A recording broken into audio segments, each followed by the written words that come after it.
let's go. We're live for the NASCAR Weekly Podcast. Firstly, we got three of our hosts here tonight. I want to put the spotlight right now, at least on my end, it's here. I don't know if it is on the stream. No, he's underneath me. Jake, say hello to the stream podcast. Hey, what's going on, guys?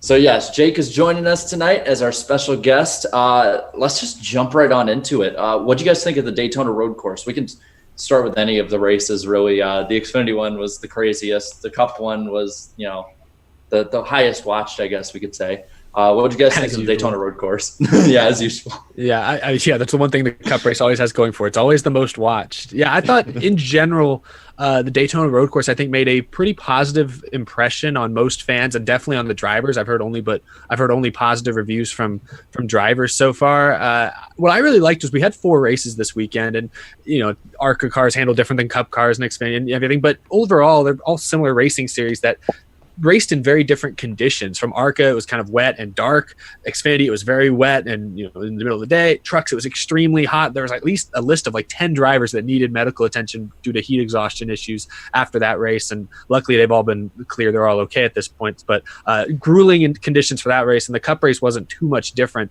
Had that little lightning break in the middle, so it was kind of like a built-in halftime. So I just love that it was the same track, very similar handling cars, and 4 very different weather conditions, and really completely different races. I agree with what you said. The Xfinity race was probably the closest thing we got to just a complete wild card, random, wild, chaotic race with, was it the last or second to last restart? Everyone almost missed the corner in turn 1. But the Cup race was a lot more tame. I thought it was interesting afterwards. Denny Hamlin saying that he and Busch and a bunch of the other guys in the top 4, Harvick, all basically decided, hey, on lap 1 on the start, we're going to break here and just make sure we don't make fools of ourselves on national TV. I thought that was kind of funny. So overall, the Cup race kind of felt like a maybe slightly more aggressive practice session than usual, but it was still a solid race. I think the best driver won. I think that was pretty much true for every race this weekend. The best driver won each race, and I think that's always good news. It shows that it puts the highlight and the focus on the drivers, which I think at road courses that should always be the case. Yeah, I think it was a Carnation had said we've achieved 8 wide racing, and he put a picture or screenshot of the race up there, and it's like, okay, that's pretty funny. Austin Cindric was just nuts. He was so damn good, crazy good. A lot of talent. Yeah, I always so I never got onto the Cindric hate bandwagon. At times I'd be like, oh, okay, I get it. I get the hate. But it's I never was really one to hate on him. I'm like, he's not really that bad. And then I see him on the road courses now. And this dude is just nuts. He's been nuts so far this season with the Xfinity Series, just killing it. What was it? 5 of the last 6 races he's won. Yeah. And finished second in the 6th race. Yeah, so he finished in the top 2 in those 6 races. That's absolutely ridiculous. He's been crazy.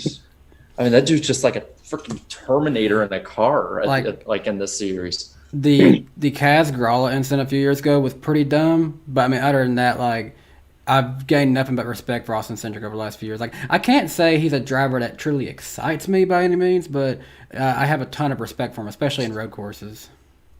Yeah. As for the Cup race, I saw a lot of people saying it was overhyped. I think you could say that. It wasn't bad. Everyone's like, this was such a bad race. It's no, it wasn't. It was just disappointing. People shouldn't have expected to be what Griff Dog's whole thing was. That was funny. Right. That was funny. And the fact that NASCAR and NBC's Twitter group or Twitter account used that was pretty funny. They use it on, Race Hub or something, too? They might have, or maybe NASCAR America. I think one of the shows, it was Race Hub because it had Michael Waltrip on it. Oh, all right. No, but I thought it was decent. It wasn't horrible, and the finish was pretty close overall. You didn't know who was going to win until they finally got into that chicane. By the way, thank you, Feminine Doorknob, for the $10. You're spoiled. Glad I could listen while I'm working. Well, good. I like when people can get away from work while listening to us. But it wasn't bad. It was definitely probably the weakest of any of the Cup road courses we've had or formats or of the track or anything. But it wasn't bad. It was much better, I'd say, than the second Michigan race or, a normal Pocono race. It was better than most of the 1.5 mile races in the last several years, I would say, or is it at the very least no worse than any. It was an above average if you compare it to 1.5 miles. I thought, and I think that's a good enough deal. Yeah, and I just think people put their expectations, including myself, put our expectations too high for this race, thinking this was going to be like the next Roval. I think it shows right now just like how special now the Roval race is at Charlotte. Because I saw some people in the media are like, this race needs to stay. And I'm like, okay, well, we can try it. But I don't think this race or this format should be what we use in the Clash next year. Like, we saw how spread out it got with 40 cars or 39 or however many showed up. I don't want to know how it's going to be with like. It's gonna be like the ARCA race.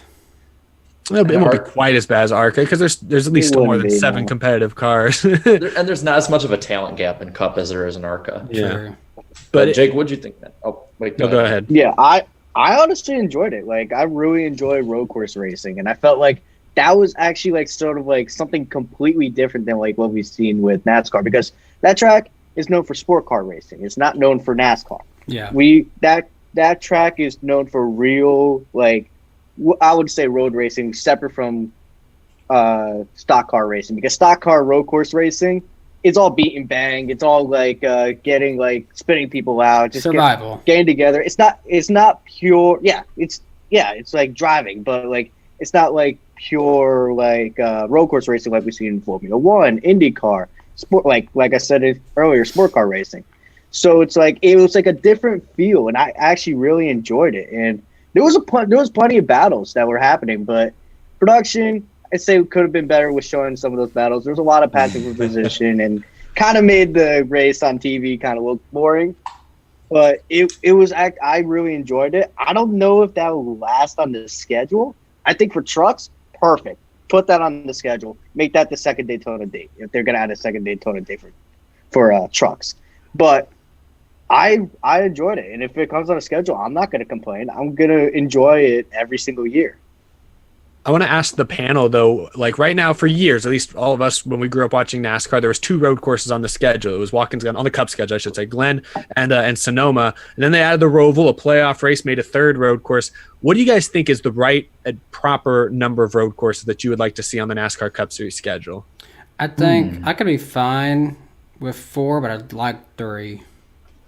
Okay. Yeah, I'm in like the 4. I think 4 is, I don't know that I'd go more past further than 4, and I think it depends on which that 4th one is. I don't know if the Daytona Road Course is really the best 4th option. I think Road America or another maybe more purpose-built road course track would be my pick for that 4th spot, because I like the Roval. I'd almost like Texas to with have Circuit of the Americas. There is an idea there. I don't know. That track's so unproven. I just don't know how stock cars would race there, man. I'm a little bit worried about stock cars. It'd be tricky. I almost think I would like to see like us have the 3 usual ones now, Sonoma, Glen, and Roval. But then let's have a 4th one anytime, like whatever point of year they decide to make it it's the road course weekend.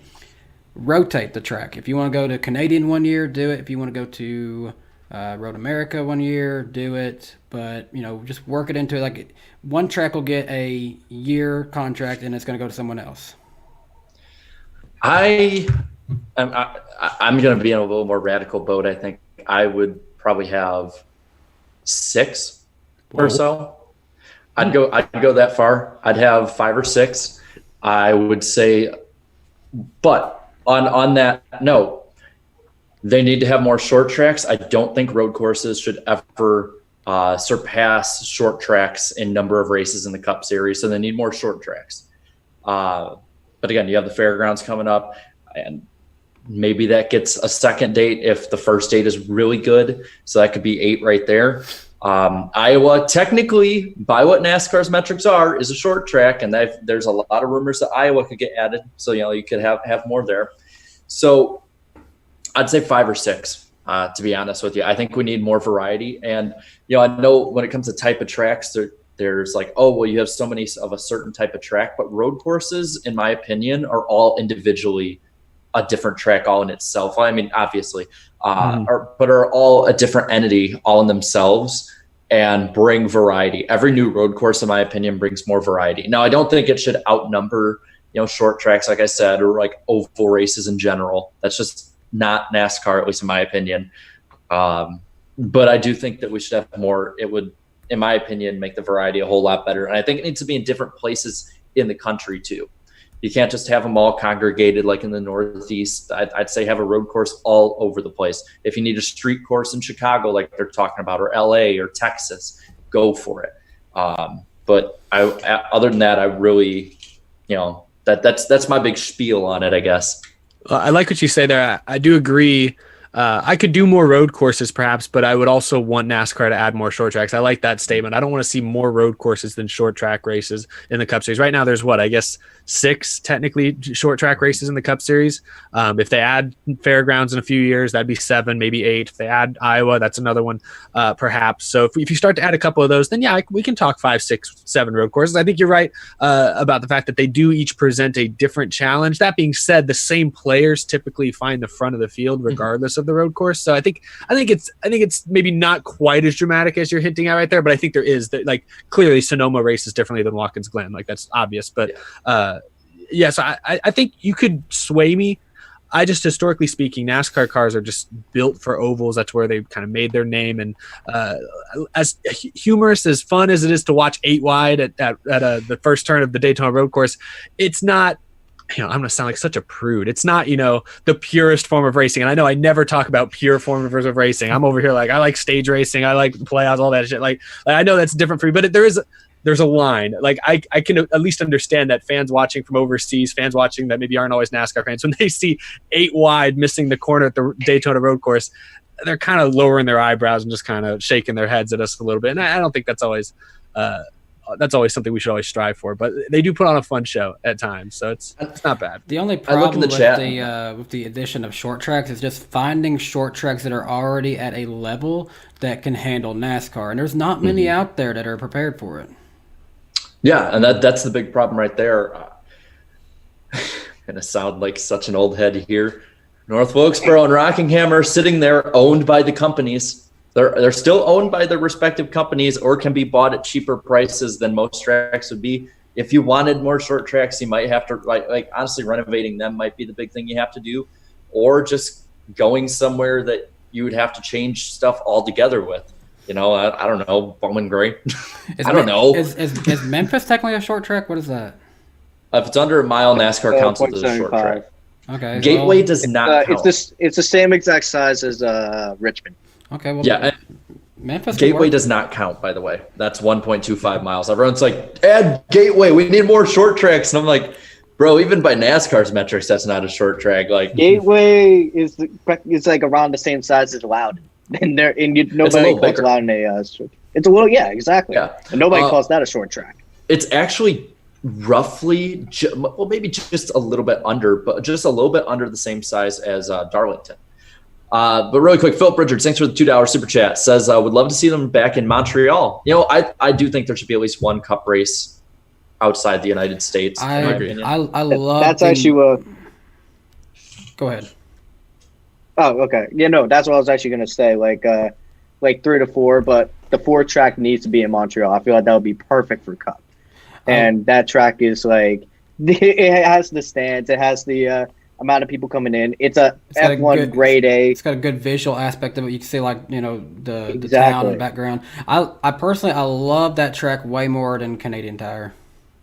Mm-hmm. But yeah, I mean, overall, I'd be down with the chat. From what it looked like, most of the people in the chat had said 5 was their cutoff line. When I said 6, they're like, hold on there, one more. That's too many. But I'm down with more of them. I think we're all have the general consensus, though, that we do need more of them, and not just as a last resort thing when the COVID apocalypse hits. And the big thing is, if they keep the Daytona Road Course, I hope they don't think that means we want it to replace the Coke 400 or the Coke Zero 400. No, I think if you add a Daytona Road Course race to it's going to be the Busch Clash next year. That's probably it. But if you do add a race like that, we don't want to replace Daytona. We don't want to replace Talladega. We don't want to replace Bristol or Martinsville. If we're going to replace anything, we're talking Kentucky, Texas, Vegas. We're talking about the mile and a half. So I think NASCAR understands that. I don't know when it comes down to actually negotiating, future track contracts and TV contracts. I don't know if that's going to be an easy one for them to sell, but I hope they understand that that's what most fans, at least I think the loudest fans, are pushing for. Thank you, Irvin Alvarado, for the $9.99. Says, I know the 21 schedule has not been released, but double headers have been interesting to watch. For tracks that have to lose or for tracks that may lose a date, make their equivalent to that to fill. Hold on, I think it was a typo. Reading is difficult. English is difficult. We've established this on this show before. But for tracks that may lose a date, make that equivalent to fill a new track, offer them a doubleheader. Okay, so I get what they're saying. That would be kind of interesting if we went on like a 3 to 4 week stretch where it was doubleheader weekends. Well, it sounds like in the that's middle sort of of the summer. Yeah, it sounds like that's sort of what they are hoping to do. We're hoping to do with Pocono this year before fans weren't allowed to attend. But like Pocono, everyone's kind of about Pocono. We don't really like going there a month and a half apart from each other. So it's like, let's just get all the Pocono out of the way one weekend and just turn it into a super event for fans in the Northeast. And I think that was a good idea. Hopefully it works better next year. Well, I think that's what IndyCar did with it. I believe it was Detroit. I think was like one of their most boring courses, or a lot of people have said, and they just put it into a doubleheader weekend. And people were comparing exactly that to what it NASCAR was. Pocono. Yeah, and so it's exactly what they did. And then I looked in the chat, and then the Hammerhead 20X in the chat says Devil's Advocate NASCAR figure 8 races. Go to the Rockford Speedway. Rockford Speedway if you want to see that. I've got to see that soon. It's amazing. Especially the trailer races. Yes, that's exactly what I'm talking about. But overall, what would you guys rate it? Like out of 10, what would you guys rate this race? On Danny B Needs a Minute the other day, I gave it a 7 out of 10 for the entire weekend. Yeah, I think for the Cup race, it's a 6.5 or a 7 out of 10. I do think, though, if we get a very similar race next year, like for the Busch Clash, or if we do come back to this track next year, I think that score for most people will be lower. I think the novelty of it being new definitely elevated the score for a lot of people. I think if people actually step back, if that race happens at Sonoma, it's a very mediocre Sonoma race, I think. Mm-hmm. Thank you, Armin, for the $4.99, and thank you, Nicholas Gray, for the $5. Thoughts on Jimmy's Darlington paint scheme? We'll get to that in a bit. Trust me, we will. That's a big one. Me, I'd give it a 6 out of 10. I thought it was just above average, but I don't think it was anything really to write home about. And I agree, like what you said, if we have a similar race next year, I think I would honestly rate it lower. I will give it the benefit of the doubt and say it wasn't a train wreck in the Cup Series. It wasn't a train wreck and deserves at least a second look. If there's another race that's about this level or worse, don't come back. I personally say that's like a 7 out of 10. Like that, I enjoyed it clearly, but on NASCAR's level, that's not a NASCAR road course race. It was good, but it wasn't NASCAR good, if you know what I mean. I guess you're saying it didn't look like NASCAR because they want beating and banging, they want everything going all over the place, sparks flying, fighting out the race. That was just a clean race, and nobody wants that in NASCAR. No, you're exactly right. But I will give the driver some credit for that. If anyone ever comes to me, like a new fan, is like, what's the difference between like the Xfinity, the Cup Series? I'm going to show them this weekend, because trucks and Xfinity, absolute mess from time to time. Cup race, there's a reason those are the guys getting paid the big bucks. That's the reason that's the top level of NASCAR. They were organized, really didn't have any major incidents, a few spins here and there, but nothing isn't that what you should expect though from the Cup Series? Like, that's your best racers. You didn't see it at the Roval in 2018, so I guess I was a little surprised to see it this year. But there was a clear difference between like what the Xfinity and trucks were doing versus Cup when they took the track. I will say, I think the Truck Series was way underrated. I thought personally it was the closest overall race the entire day. Yeah, honestly, it probably was. Great battles all day. Yeah. Really quick, thank you, Andrew H21 for the $1.99. Says, let's head to Long Beach. Why not? That's where I'm at this point. Why not? Looking at the viewership, it's hard to compare this one even to Watkins Glen last year on this weekend. But it got 3.263 million viewers, which not bad for modern NASCAR at all. But they compared to 2.7 million from the Glen last year, but that was on NBCSN. So, I mean, I honestly, with how it seems to line up nowadays with viewership, it seems like it probably pulled about even, you know, if anything, if you compare how NBCSN usually is with compared to NBC, I'd say it was probably about even, maybe a little up or down, but it's hard to compare it. Yeah, I'd say overall that number, I mean, it's double what Saturday's Michigan race got a couple weeks ago, so that's always good. But yeah, you're right. Comparing network versus cable, I mean, I'd say it was mediocre. I don't think I wouldn't be super excited about those numbers, but I wouldn't be disappointed either. Thank you, Armin, for the $4.99. Says, can we see an upset winner this weekend or next weekend in the Cup Series to make it into the playoffs? That is. Oh. Definitely. I mean, we got Daytona next week, and you never know what could happen at the Monster Mile. I mean, wasn't it 2016? Most of the field wrecked out, and it was between Kenseth and Larson for the win. Yeah, and they really, I mean, they were up front, but weren't the dominant drivers for the most part. It was Jimmy's race till he blew the restart. So I remember that one well. That was a fun finish for a Kenseth fan. That was epic battle. When Chase Elliott won here 2 years ago, it was like Denny was the one leading that one, right? And then he got on a restart or something. I know Almirola too was leading a ton of that race. Like it wasn't Chase that was leading the whole day.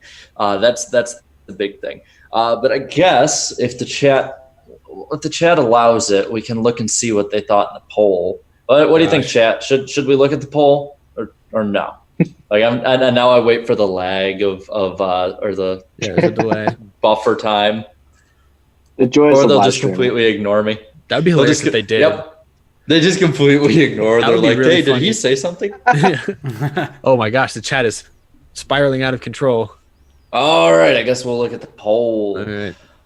So we did not break any records this time, but we did get a good amount of votes. 6.4 thousand of you voted. I asked, what did you think of the 2020 Go Bowling 235 at the Daytona Road Course? 24% of you thought it was great. 52% of you thought it was good. 16% of you thought it was average. 5% thought below average. 3% said never come back here again in this format. It sucked. Bad. So let's see what some of you guys are thinking. Mr. Anti-Ant says NBC screws NASCAR fans. Most popular driver doesn't even get an interview because they had to get to Sunday News. Wow, shame on NBC corporate. We'll get to that in a little bit because I think we all have some thoughts on that one. Caleb Leno says Kyle Busch, Rex. Also Kyle. It's still 2020. What incarnation? I love this. It says Chase Elliott wins means that at least 70% yes on the Gluck poll.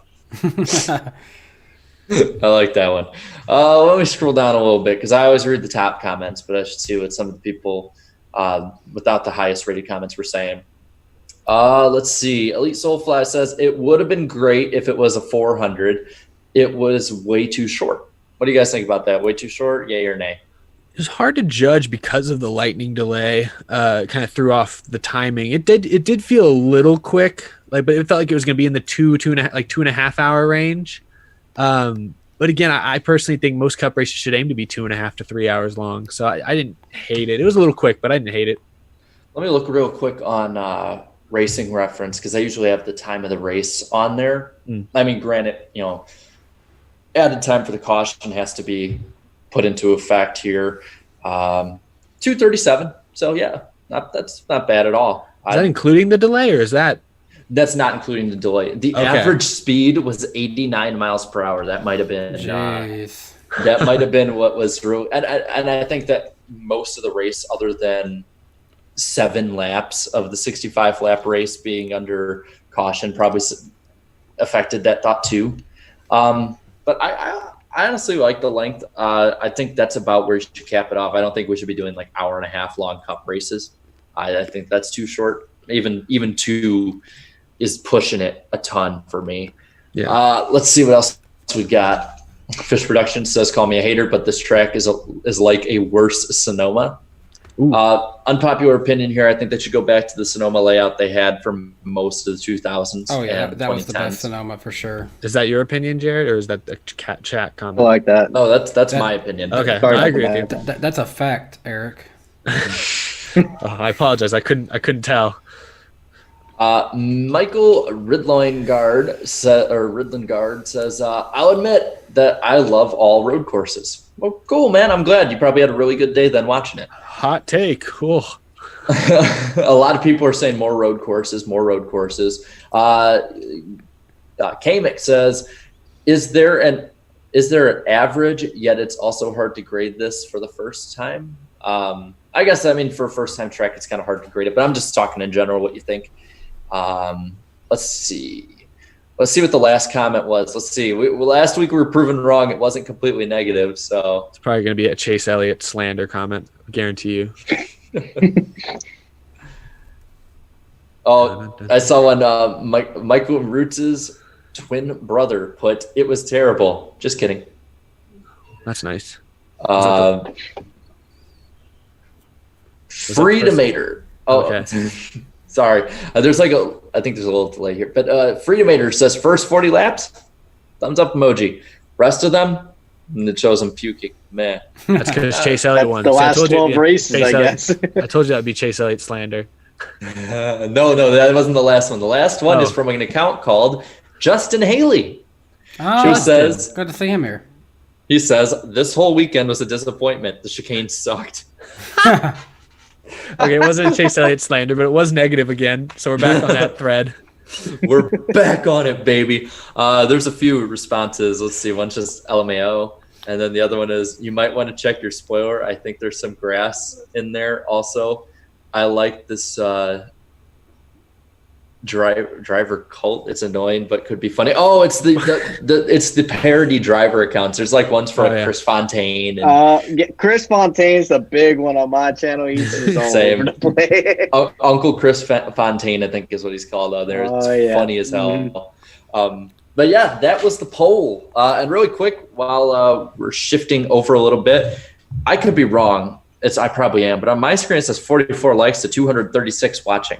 Even if that's not the That case. is terrible, guys. Come on. Lick that like button. We need to get over 100 right now. This is unbearably bad. We're stopping the stream if we don't. I mean, come on Yeah, now. we'll just end it right here. Anyway, but yes, thank you for voting in the poll this week. Let's see. Let's get into some of the topics. I think the biggest topic right now that we can get into is the playoff cut line for Cup, at least. So should I just do the thing I do every week and read it off? I'm sorry, I was looking at stuff for the stream. What'd you do, Jake? You like the I stream. just hit the like button. Ooh, Bake the Snake. Thank you for the $5, man. Says, I'm a fan of Elliott, but I thought the race was extremely boring. I prefer Watkins Glen. I do prefer Watkins Glen, too. I think it's... Watkins Glen is a better driver's track, too. Yeah. I'll be honest, I think it's my favorite road course, pure road course in NASCAR. If you play it on NASCAR Heat, iRacing, whatever it is, it's a very relaxing track to drive. It's fun. It's fun. Yeah, it's fast. That's what's fun about it. So let's get into it. Playoff cutoff line. Jake, you should probably be listening on this one, I'd say. Here we go. Anyway, 11th place, Eric Almirola, plus 130. Kurt Busch, plus 121 in 12th. And Kyle Busch, plus 100 in 13th. In my opinion, and you guys can say differently, I'd say that these guys, barring complete and utter meltdowns and 50-point penalties, I think are good to go. Yeah. Mm-hmm. Okay. Then we got 3 on both sides. There's really 3 left on both sides that we can really talk about points with, because anyone above Clint Boyer in 14th seems to be pretty much in. Anyone below Tyler Reddick in 19th, you got to win. I mean, you're close to getting mathematically eliminated by points at this stage. So Clint Boyer is plus 66, pretty safe in this moment. Matt DiBenedetto is in 15th, minus 44, or plus 44. He has been falling like a rock the last couple months. A very disappointing. I don't know what's been road happening. course. I agree, Eric. I agree. I thought that he was going to be up in the top 5 and up front like he's been the last couple road course races. Mm-hmm. It was just for Matt DiBenedetto at a road course, that was kind of abysmal. It was not good for him at all, and it's definitely not good for him in this type of stage in the run. So Yeah. I was kind of disappointed. And then William Byron plus 25 and 16th. Now you look at the 3 below that are really still in it points wise. You got Jimmy Johnson, 17th, minus 25. Eric Jones, minus 35 and 18th. And then Tyler Reddick is barely still in that points conversation, in my opinion, minus 57. Any change in what we think about any of these guys on the cutoff line after the Daytona Road Course and heading into the Dover doubleheader? It was a big weekend for Byron, getting some stage points in stage 2 and finishing, I think, 8th. because Jimmy Johnson had one of his best races in a long time where he was consistently a threat in the top 5, top 6, finished 4th, got a few stage points, but even with all that, he made up 1 point on William Byron this week. And that's just not going to cut it with 3 races to go. I think, honestly, all 3 of those guys, Johnson, Jones, and Reddick, barring an epic failure, barring like a wreck or something from Byron, I think they're almost got to be looking at it as must-wins, or at least they got to go for max points in each stage from here on out. And so I don't know. I think, obviously, Daytona at the end is going to completely change things, but I don't know. That gap is too wide for my taste. Matt DiBenedetto needs to play these next 2 races very smart, but these are tracks that could play well into his driving style. So he needs to try honestly for top 10s if he can. But I think he's just got to play it smart, because if he can get through these 2 Dover races, I think he could survive 1 bad race. I'd rather it be risked at Daytona rather than the 2 Dovers. So I'm looking below the cut line. I did some quick math. I could be wrong. Chat, correct me if I'm wrong. Jimmy Johnson would have to make up 8.3, so he'd have to make up 9 points a race, which doesn't seem like much, but when you look at how close he's been running to Byron, and this is just looking at Byron, if somebody below these guys wins, this all goes out the window. We're talking about Byron versus DiBenedetto, which I'll be honest with how much DiBenedetto's been fading. I'd actually give it to William Byron, because Byron's been making up a ton of ground on DiBenedetto these past couple of races. Eric Jones would have to make up about 12 points a race, which is even more difficult. And then Tyler Reddick, I think, I rescind my statement about him being in the points.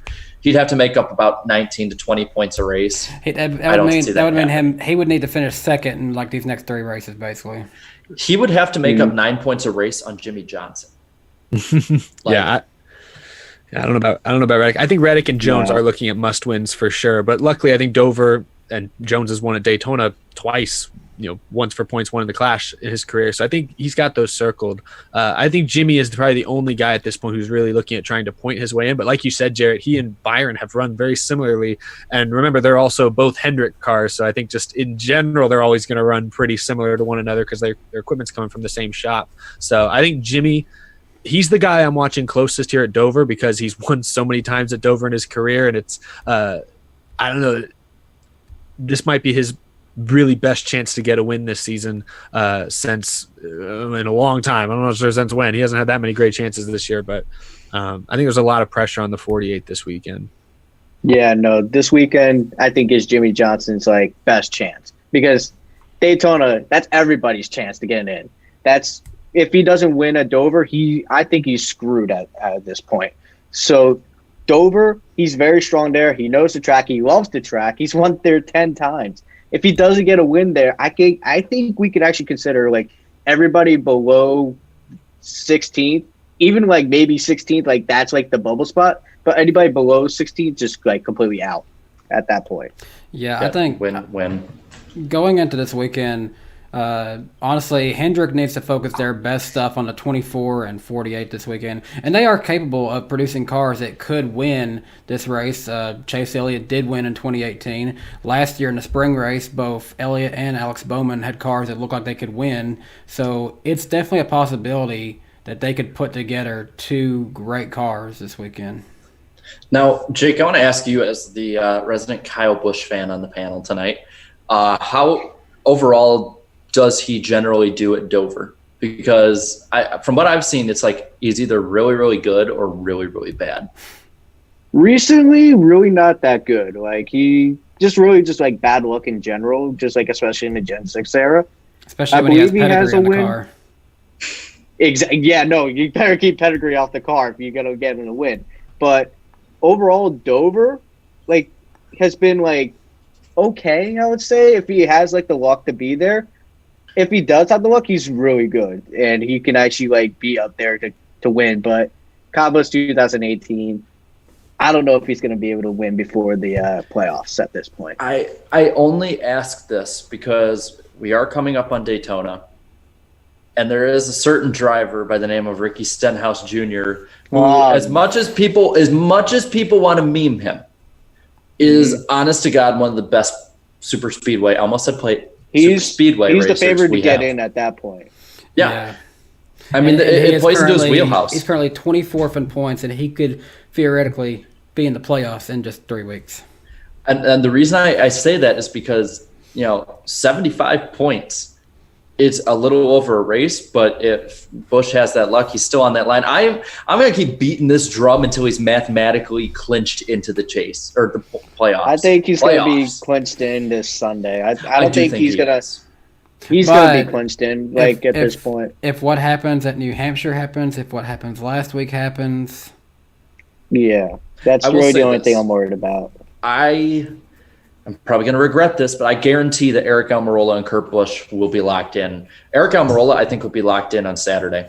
Yeah, 130 points are good right now. I think that's happening. Well, and I think that, you got to be – so a full race, if you have all 40 cars there, max points 60, lowest is 1, barring any penalties, 59. So that you multiply that by 2, and I believe that is 118 points. You need to be 118 points after the second Dover race over whoever is in 15th. Or over who is in 16th, I should say, just in case there's a winner. So whoever, let's see, whoever would be 118 plus 25 is what, 143. So if they're 143 points up and all the stuff stays the same, they're in. And I think that Eric Almirola can put 13 points over William Byron this weekend. Yeah, easily. I think Kurt Busch can put 22 over him. Kyle Busch, on the other hand, I mean that might be a little more of a tough ask because he'd have to put. Let me do some quick math here. 43 points over Byron, so he might not be. But I think that Almirola and Kurt Busch will be clinched. I think the focus Those two for are me, going to be clinched. Yeah, I think the focus for me turns to guys like Almirola and the two Busch brothers, especially. None of them have any wins this year, and so they don't have a lot of playoff points to their credit. Because for me, Kurt Busch, Eric Almirola making the playoffs is an accomplishment, sure, but for Kyle Busch, making the playoffs just isn't really an accomplishment. That's just sort of part of the deal. That's what when he signs the contract, it's in there. You will make the playoffs. So I think for him, it's about making it to the round of 4. And right now, with only having 1 playoff point, I think still to his credit, I mean, he's 25 points behind guys like Harvick and Hamlin. Sorry, that's a huge gap. That's not going to bother him in the first, maybe not even the second round, but the third round, getting to the championship 4, that's an issue. And I do want to ask you this, Jake, since you're like Jared said, our resident Kyle Busch fan on the panel, and you watch him closer than any of us. How do you feel about Kyle Busch's chances this year to kind of turn it on and maybe make a run deep in the playoffs? Or are you concerned at this point that maybe it will be an earlier than usual playoff exit? I am worried because this year really hasn't been the best. But honestly, if he's able, I feel like he's going to get past the first round. No problem. Mm-hmm. He'll get past there and he'll be able to, I hope, get a win. But if he doesn't get a win, I feel like he'll get through points just because he's always up there contending for top 10s, top 5s, which for the round of 16, really, if you just get 1 top 10, I believe you're locked in straight away. But the next round might be a little bit worried about, especially with Talladega there. And he really doesn't have the best luck in the Talladega fall race. So I feel like the only way he's going to move on past the second round is if he gets a win.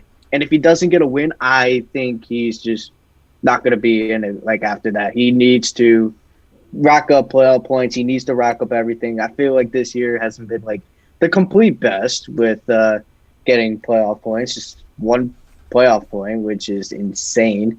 So I think it's just overall going to be a little bit tough for him. After that point, especially if he doesn't pick up a win in that time frame.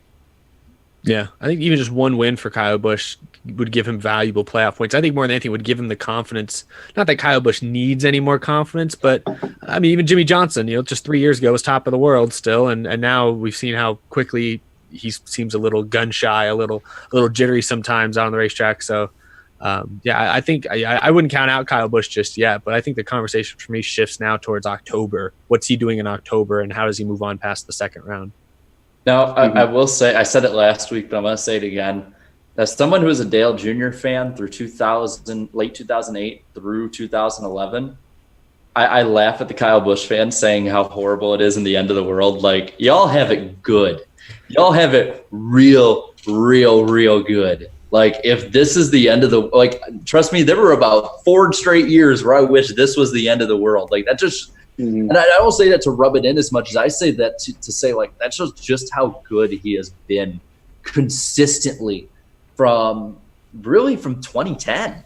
I mean, if you think about it, like 2009, I think was the last time he missed the chase or playoffs or any of that. Like, he missed it in 2013, actually. 13? I think it was 2013. He finished 4th in points that year. It was 14 is when he got wrecked at Talladega. 12. That's 12. 2012. Yeah, but he's still in the chase. I think he scored like the 3rd most amount of points. Like, he still was really good. Right. And he really missed it. So yeah, 2012. But still, that just shows how good through the Gen 6 era he has been. Like, he's a lock every year to make it, and it's expected for him to be in the hunt for the championship, no matter the format. I will say, in terms of the first round here, he's got Bristol, and since 2017, he has won at least one time at Bristol each year. Well, All-Star race didn't happen in spring, so he's got to win that one to keep his trend alive. So, good point. So let's see. We alluded to this a little bit earlier, but let's talk a bit about NBC's coverage this past weekend. Was atrocious. It was so bad. It was certainly bad by their standards. I think they've set up a high standard, and it fell fairly short. Nah, I'll let you go first, Jarrett. I've been an adamant NBC defender, and I still think NBC generally is better than Fox. Aside from Mike Joy. Mike Joy is a god. He's holding it together over there. Yeah, he's just sitting. He's like that the drone. Homecoming. I love the drone. It was just some of my favorite drone. of the year. I'm sorry. I know some people hate it. I just love it.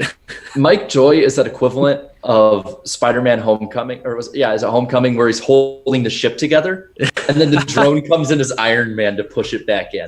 Like, that's what it is. That's a good reference. Good metaphor. But going back to the original point, NBC's coverage was so bad at some points during the Xfinity race. I mean, they were missing crashes, they were missing strategy. There were people that were like falling out of the race and they didn't report on it till way later. I was honestly, I'm getting sick right now thinking about it. I was honestly shocked, man.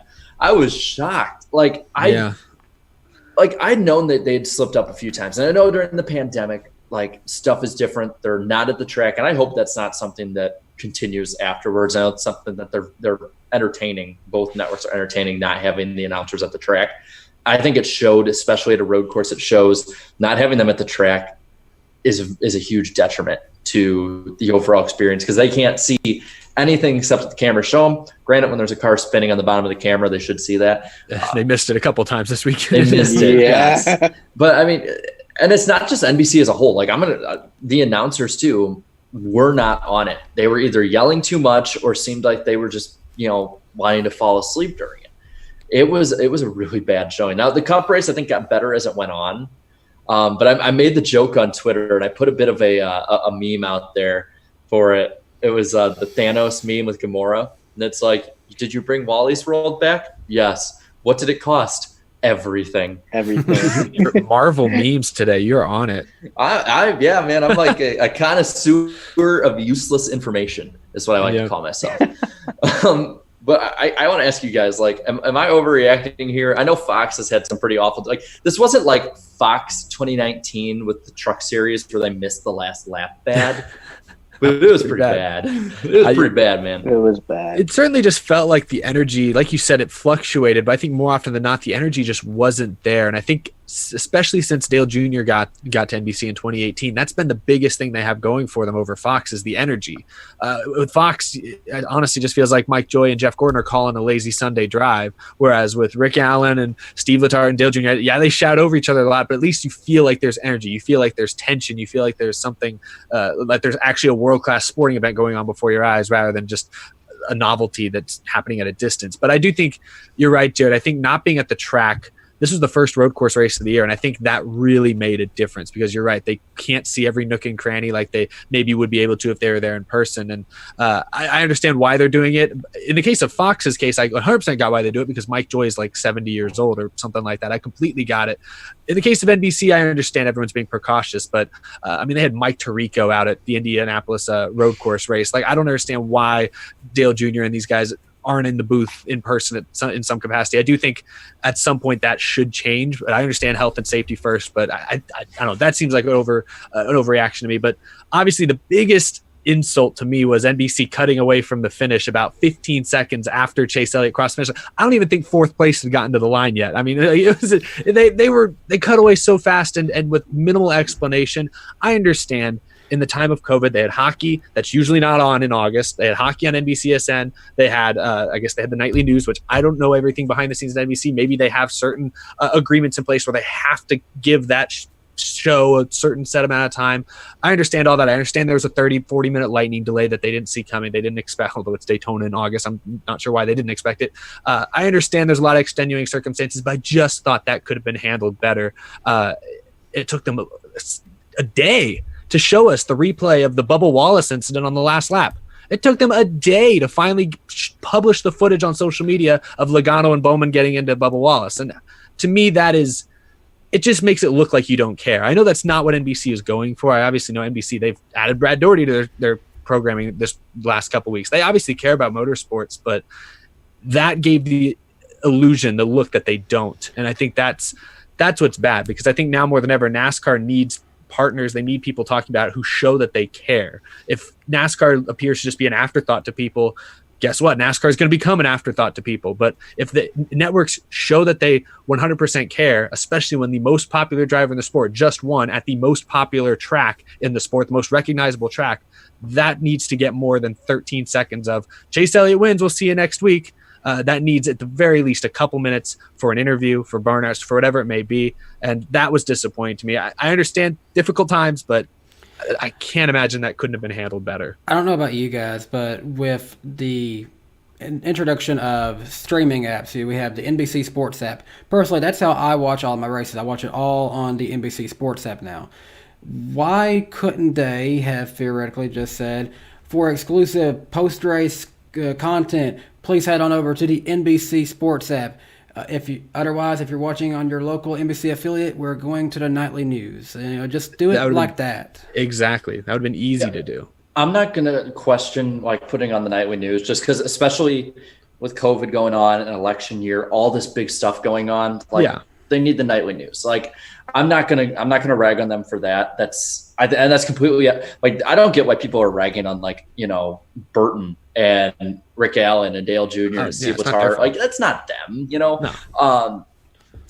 I will say I saw a lot of people doing this, and it really annoyed me. But a lot of these people, some of them journalists, acting kind of not bigger name, but acting holier than thou, and I can't believe in this time you would be upset. Get over yourself, man. That's people should be upset. It's upsetting. You should, when you have billions of dollars poured into this, we expect to get results each week from that. Now, where NBC, in my opinion, screwed up was, like Danny said, why not put it on the NBC Sports app? Why not put it on the YouTube channel? Why not put it somewhere that people can see it? Just because the broadcast ends on TV doesn't mean it has to end online. I mean, we're in the digital age, for Christ's sake. I'm going to be completely honest here. TV's going the way of the dinosaurs. It's going to be radio in 20 years. I would love to know the exact numbers of how many people watch on cable versus the streaming app these days. I actually did a poll on that yesterday with my followers on Twitter. I believe I got 64% are still using cable, and 22% are using streaming. 4% are they use legal ways of trying to find races. Okay, I see. And then less than 1% are just wait for the YouTube upload. We at the NASCAR Weekly Podcast do not condone illegally streaming. Really quick, thank you, Irvin Alvarado, for the $4.99. Says NASCAR needs to invest a premium streaming content for uninterrupted races with 30 plus onboards like F1 TV Pro. As much as I would like that, and I think we should strive for that, at the same time, F1 is a worldwide organization, and they're going to have a lot more money to pour into that. But I think long term, definitely. But NASCAR themselves has a fantastic digital media team that I've been fortunate to work with a few of the people with them, and the amount of overall good content they could do on something like that would be unreal if they really put the resources together. I think that NASCAR could produce a excellent kind of app service to do this kind of stuff. It needs to be there, at least as a safeguard, if anything else. Like, there needs to be something. We should not be. I mean, the first thing I saw of Chase Elliott's post race was Joseph's videos he put on Twitter. Yeah, Joseph, from the stands. Joseph that had the thing got a lot burnout. of attention. Like, I still haven't seen Chase Elliott's post race interview. I know they posted it, but I never saw it. It was like a day later, or it was like I hours haven't later. seen the full. It's like what's the point now? I love Joseph to death, but it should not be Joseph showing what the TV or the broadcaster somebody should show. And I saw it from him before If it wasn't for SportsCenter him. even had a blurb about it on the bottom line. It goes back to the argument I had. In the stands. It goes back to the argument I had after the All-Star race when Chase Elliott won. Jarrett and them had, they left, but me and Claudia, we stayed in the grandstands, even though this guy from Bristol was like, hey, you need to go. That's Victory Lane. He's literally right down there. Do you not see him on the track? That's Victory Lane. Go, get out of here. I was like, dude, they literally have the lights on and the trophy over there. Same exact thing, but it's TV this time. I think we've got it covered here. Like, Yeah. it's.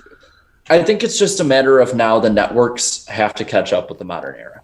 Like, that's what it is. Like, a lot of these contracts were signed in 2012 was when Fox re-upped. 2013 was when NBC jumped on. So, I mean, you look 7-8 years ago, it's a different world now. Mm-hmm. I mean, the way that especially the younger generation gets their sports fixed, gets whatever they want to watch, is so much different than the way that, people in their 20s did 7 or 8 years ago. I think I forgot who did it. I want to say it was like NBC. I think it was NBC or Pew or someone, but they showed like polling of people watching on TV versus people streaming, and the TV is like steadily going down like this, and streaming is like caught right up to it. You got to catch up. They have to. You got to cut the cord. I'll say it like this: there's a reason that Eric has 124,000 subscribers and Out of Groove is doing so successful for him, because I can relate it to. I follow a lot of wrestling news YouTube channels to kind of keep up with what's happening in the world of wrestling. Well, thanks to those guys, I'm learning way more than I would have ever if I took time to try to read about online. I'm learning about journalists in the wrestling world I would have never known had it not been for someone like that. So when people go to get their news, they're looking for these alternative medias. They want to find the stuff online. They want to find it in an easy to consume kind of format. I just think nowadays everyone expects their media to be on demand. If I want to see what's going on in the world, I just go to Twitter right now. I don't wait for the nightly news to come on. I just go right now onto Twitter or onto read whatever news sites I want to read. If I want a video, if I want something to watch to entertain me, I go straight to YouTube, Netflix, and whatever it is, and I get it right away. No commercials, no anything. And I just think that's the way of the future. And obviously, I know I can't just like, I want a NASCAR race to be happening right now. Let's make a race happen right now. I obviously can't do that. But going back to the idea of NASCAR having its own service, streaming service, like for me personally, if NASCAR created its own service where you watched all the races, you got a bunch of different, nonstop coverage and things like that, and it was like $30-$40 a year, I'd get rid of cable. Because right now, one of the main reasons I still have cable is for NASCAR and for my Rockets. I guess if I'd have to get NBA TV or whatever it is, League Pass or something like that for the Rockets. So, but I'd still be spending less than we spend on cable. So there's something there in the future, but it's still, I think it is still years away, because you talk about how streaming has caught up to cable. In a lot of ways, it has. In other forms, when we still talk about NASCAR, we still talk about ratings on like NBCSN and stuff like that. I mean, what was it? 3.2 million viewers this weekend. I don't think streaming numbers are calculated there, but if I remember, they published some numbers like last year. If I had to guess, the streaming numbers were probably less than 100,000 for Sunday's race, if I had to guess. So it's still lagging way behind when it comes to sports, or specifically NASCAR. I don't know about other sports. So, I mean, if I would tell people that NASCAR is only going to be online, I would love to see when the TV deals are renegotiated in 2024. I wouldn't be surprised if NBC, Fox don't get it. I wouldn't be shocked if Amazon gets the TV broadcasting rights for NASCAR, or Twitter or Facebook. I honestly wouldn't be shocked if that's where, or YouTube. I wouldn't be shocked if that's what happens. Imagine Twitch. But honestly, I wouldn't be shocked. I think they have just as good a chance at this point as ABC or ESPN or Fox or somebody. The big problem right now, and I think NASCAR's numbers with streaming, I think, is made even bigger just by the fact that NASCAR has a generally older audience. I think like baseball's around the same age, if not older in general, as well as like, golf, stuff like that. They have older audiences. I think that's like the biggest problem for NASCAR is that you've got to get people who a lot of NASCAR's audience has been set in the way of sitting down in front of the TV and watching for 50 years, or for, well, not 50 years, maybe like 40 years. You can't just immediately, it has to be a gradual change. So I think it has to be something, there has to be a hybrid deal, in my opinion, for lack of a better term, like hybrid internet and TV. Isn't that what like the NFL did? Like with the games were like on Twitter and CBS or something like that? Yeah, with Amazon, they posted on. Yeah, because I was watching, I want to say, was it Seattle? It was Seahawks Vikings this past year. I was in my dorm. We didn't have, like, someone else was watching the TV because their stupid Jersey Shore or whatever the hell it was on. And I just sat in my dorm and watched the Vikings, choke again. And then loved every minute of it. Good times. Fan for life. Anyway, hey, you guys got it better than the Giants, all right? You got Super Bowls. Be quiet. Yeah, we got Super Bowls, but it's been terrible the past few years. But at what cost? Super Bowl. Take it from someone who roots for a team without a Super Bowl. Super Bowl. At least you guys have made it out of the first round.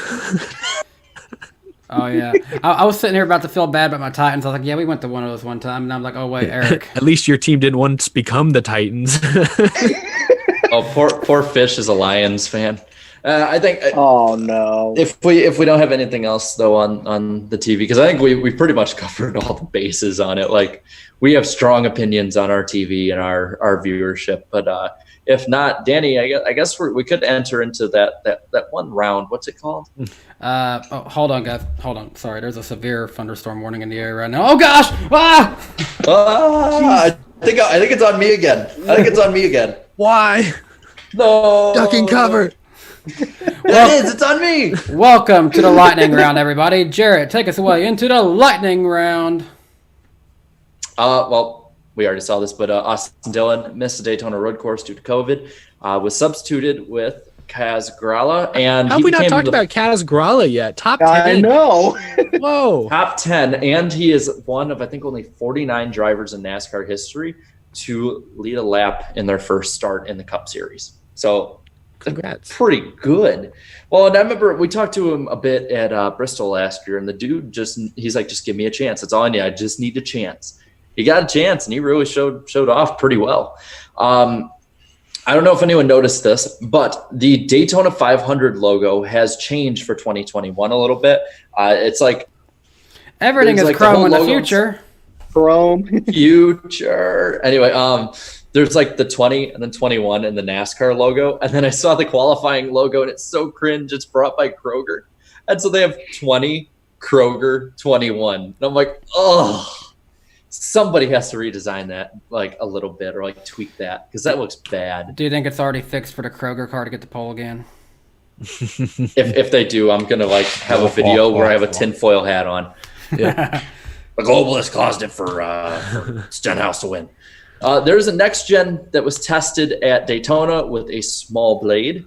I don't think it was an official test by any means. I think someone from IMSA bought it out and like is having it drive out there. It was an IMSA team. It was Action Express Racing. Action Express, who is owned by Jim France. Of course, Jim France still has deep ties. He used to be the CEO. He used to be the head of IMSA. He still has ties over there. But no, it was not an official NASCAR test from what NASCAR said. In fact, it sounds like Action Express Racing IMSA actually paid to rent the track for this test and built their own next-gen car. That leads me to wonder if maybe this Action Express team actually has an interest in jumping to the Cup Series one day. I mean, if they went through the trouble to build a next-gen car, I don't know. That's something to talk about. That's what makes it interesting. We're talking about the cost of concern for like these smaller teams in NASCAR, but what if these other like sports car teams are realizing, hey, maybe I can afford one of these things, and then all of a sudden, hey, there's some new teams all of a sudden. Yeah, I'm hoping there's new teams. I mean, speaking of new teams, Justin Marks is starting a new Cup team. It sounds like I don't know when he'll be racing. They want to race next year. Yeah, I believe they want to race next year. Maybe they'll do an extra race this year or something to dip their toes in the water. Is Justin necessarily the driver? Is he in an owner role? Do we know this? I don't think they said. I believe he'll be the owner. That's what I'm thinking too. He's like 40 years old now, isn't he? He's not exactly young. Yeah, he's 40. Driver standards. Carl Edwards coming back in his team. Courses. Yeah, he might do road courses for all you know. They may not race full time. Well, they bought a charter, I guess, or no, they haven't bought a charter. They're in the process of trying to secure a charter if they can. Fire Motorsport got that charter. Yeah. So we'll see. Maybe they'll just do part time. Speaking of next gen tests, there will be a test at Dover after the doubleheader Monday and Tuesday. Did they say who the driver was? Cole Custer. I didn't see. Cole Custer. Cole Custer. Okay, so Cole Custer will be testing it out. Eric, I think you said it out of the groove. I'm pretty much the same way if I remember right, but when are we going to have like Kyle Busch or Kevin Harvick or somebody who will speak, Brad Keselowski, someone will speak their mind. Just someone who will speak their mind and is top of the line. So far they've had guys like Eric Jones, William Byron, Cole Custer now. The only Austin Dillon. The only driver they've had that really has a whole lot of accomplishments in his career to test is Joey Logano. But even Joey Logano, I don't necessarily want Kyle Busch or Kevin Harvick to test it because they're going to rip it apart. But I just believe they'll actually be able to give honest and meaningful feedback, whereas I don't know that Eric Jones or Cole Custer would. And even if they are trying to be honest and give honest feedback, I don't know that they're going to be able to give the best feedback, because think about guys like Kyle Busch and Harvick have won in the Gen 4, Gen 5, Gen 6 era. They've won championships. Those are the guys I would like to see test this car in its early stages. But at least someone like Joe Logano has drove the car of tomorrow. He has drove Gen 6, and of course in his nationwide days he drove the Gen 4. Yeah, Logano's fine. I even say get somebody like Greg Biffle, Matt Kenseth, a driver who's not racing right now, but is racing practically everything before that. Yeah, get them to have them mainly focus on this car, make them only focus on this car, make them focus on this driving, and they'll give great feedback about it. They'll be more focused on it. While these guys who are jumping in and out of cars, you're not going to get the full thing. You're just going to get this feels different from this, but you're not going to get that driver who's going to be this is what we need to do. This is how we're going to do it. And we're going to put you in there. And it's all right, let's do that. Set up a test post Bristol and have Dale Jr. drive it. Yes. I'd be down. Really quick, Gian, thank you for the $5 super chat. Says, I know Cole Custer is a Cup winner, but he is still a rookie that hasn't run every track yet. He's not going to have the experience to judge the next gen car.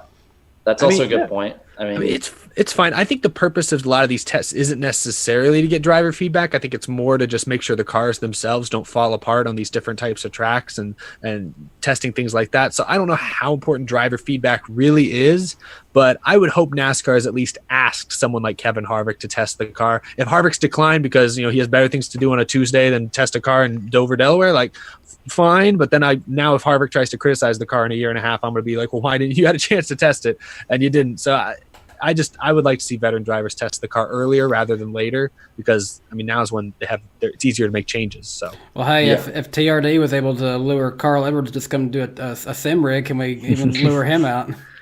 Yeah, get him out there. I like that the chat's putting it's like if we ask them who should they put in, wrong answers only, and they're like Haley Deegan, Richard Petty, Quinn Houff. Well, Ryan Newman's actually a good option. That one's not sarcastic. Carl Edwards.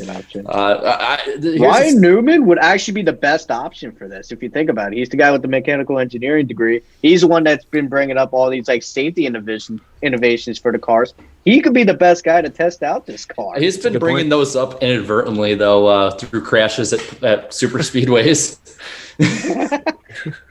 Make him test the super speedway car. He'll get you feedback fast. We need someone to test the roll cage and flip for us. Newman, would you be willing to test it for us? I feel like there should be a meme or something like that where I think there is a meme that would fit this perfectly. It's Ryan, it's time to test the super speedway flipping.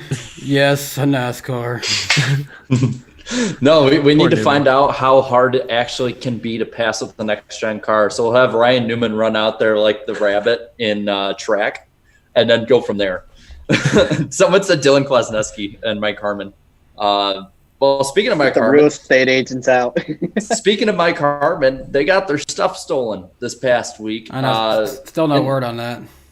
I believe they said it was in a restaurant parking lot. I'm like, how does someone get away with that? Like, okay, Was it Applebee's? That was the joke, but I'm not sure. But the thing I have to ask, like, if you're stealing a NASCAR sanctioned like hauler with a NASCAR race car inside of it, where are you gonna hide that? Yeah, like I'll be honest here. Whoever stole it, I thought about this. It doesn't look like a typical NASCAR hauler by any means. Like there's probably no reason for them to think that there would be a NASCAR stock car in there. Honestly, they probably thought it was a racing. They probably thought it was like a little small dirt track team, and they were probably. I saw someone talk about this. They were probably honestly hoping there'd be more tools that they could easily pawn off inside. They're saying it was at a Cracker Barrel. So at first there was Applebee's, now it's Cracker Barrel. Out of all places. That's I tough. don't know why, but that makes it funny. That is fun. Cracker Barrel's amusing. Just imagining like whoever is the one responsible for that truck during that time, like belly full of biscuit and gravy and pancakes, come outside. That was good. Where's it at? So they spent too long in the old country gift shop, and that's when the thieves struck.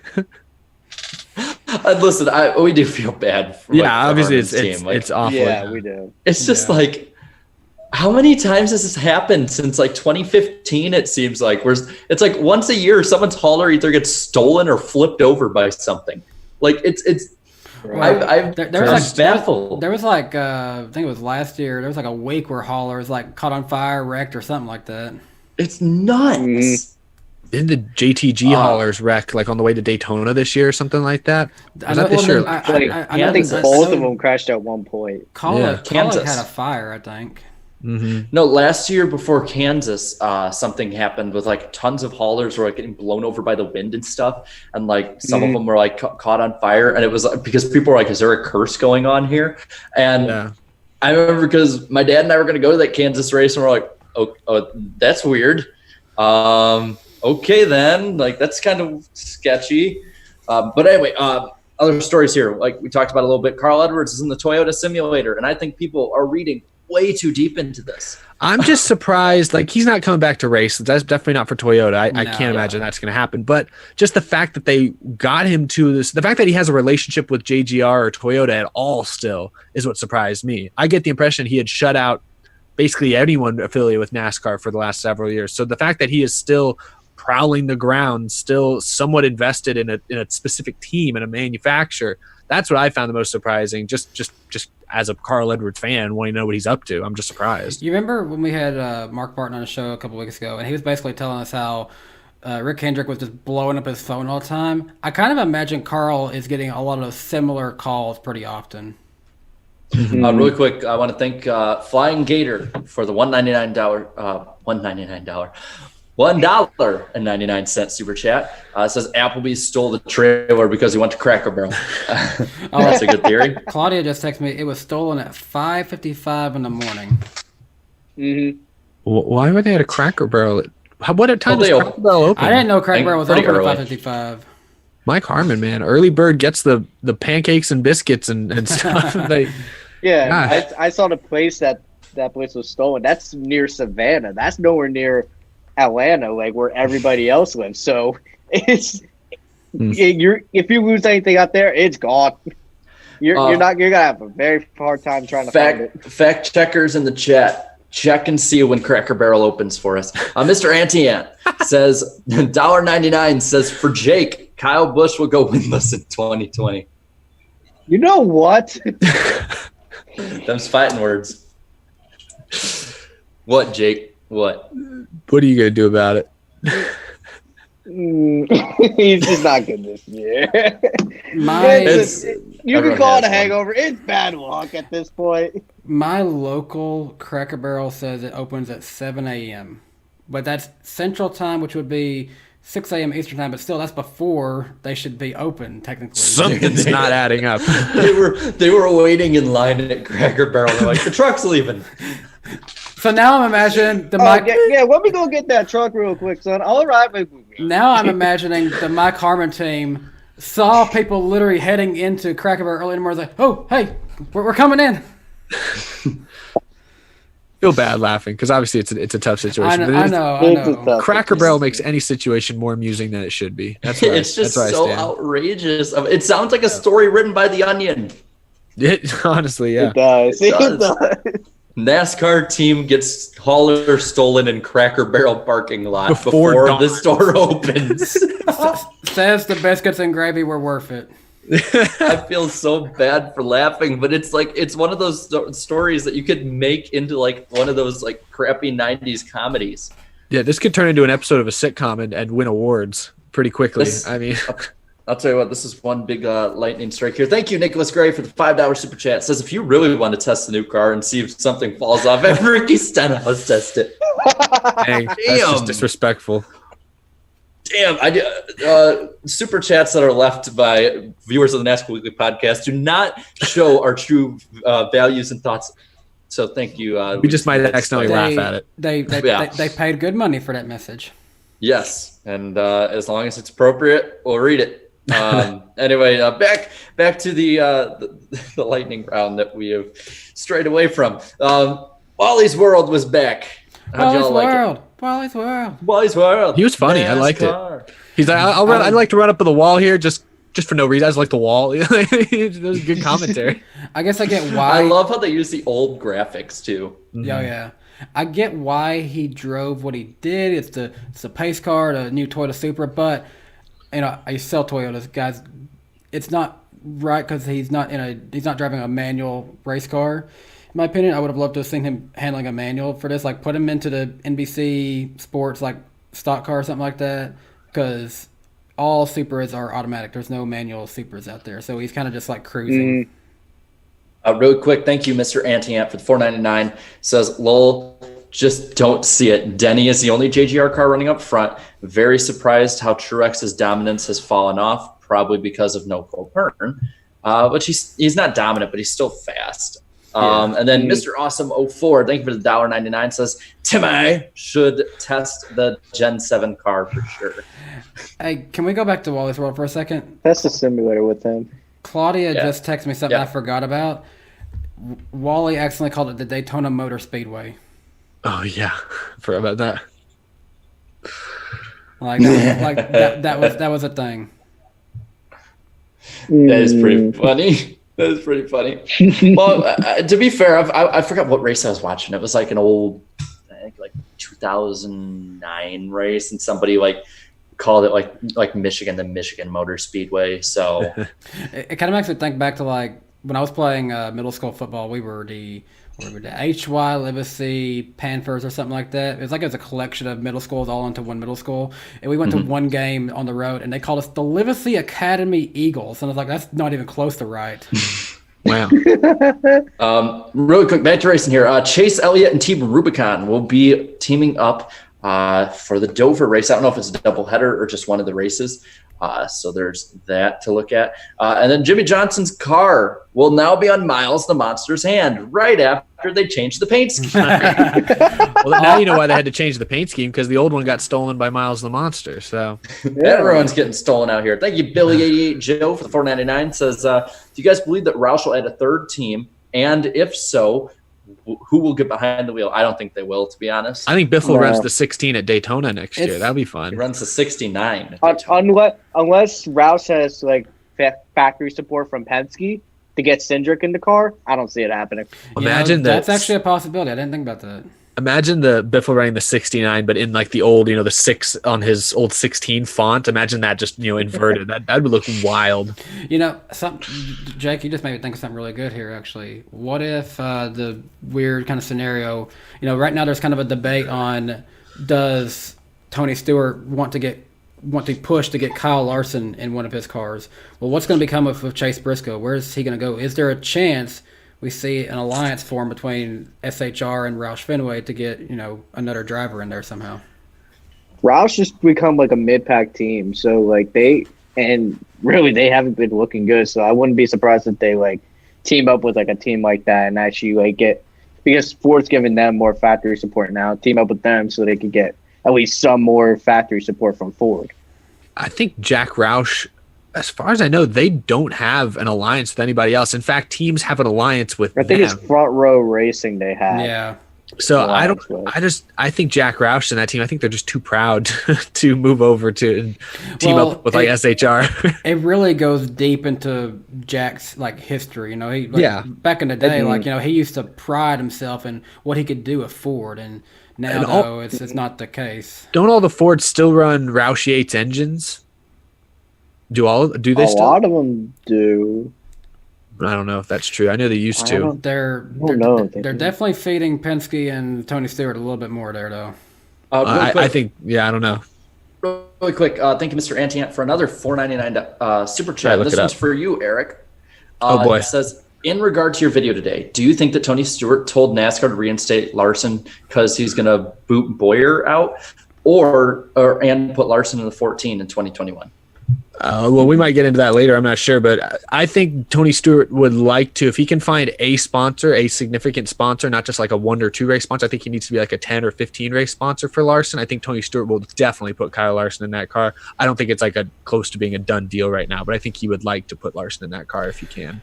I've got my take coming out on it in the morning for Danny Meeting's Minutes, so I'll kind of save it more there. But long story short, I'll say if that's the route he's going, like, I want to see Larson have the chance to race. Finding sponsorship, though, is a different story. With this whole Larson thing with SHR, I would have been behind it before the year started. But you see what Chase Briscoe's been doing, and you see what Cindric's been doing. They're all in the Ford camp. I mean, you know what Larson has. I mean, granted, maybe he has like more drive now after what's happened. He's tearing it up on the dirt, but dirt doesn't always translate to asphalt. In my opinion, I go Chase Briscoe over him.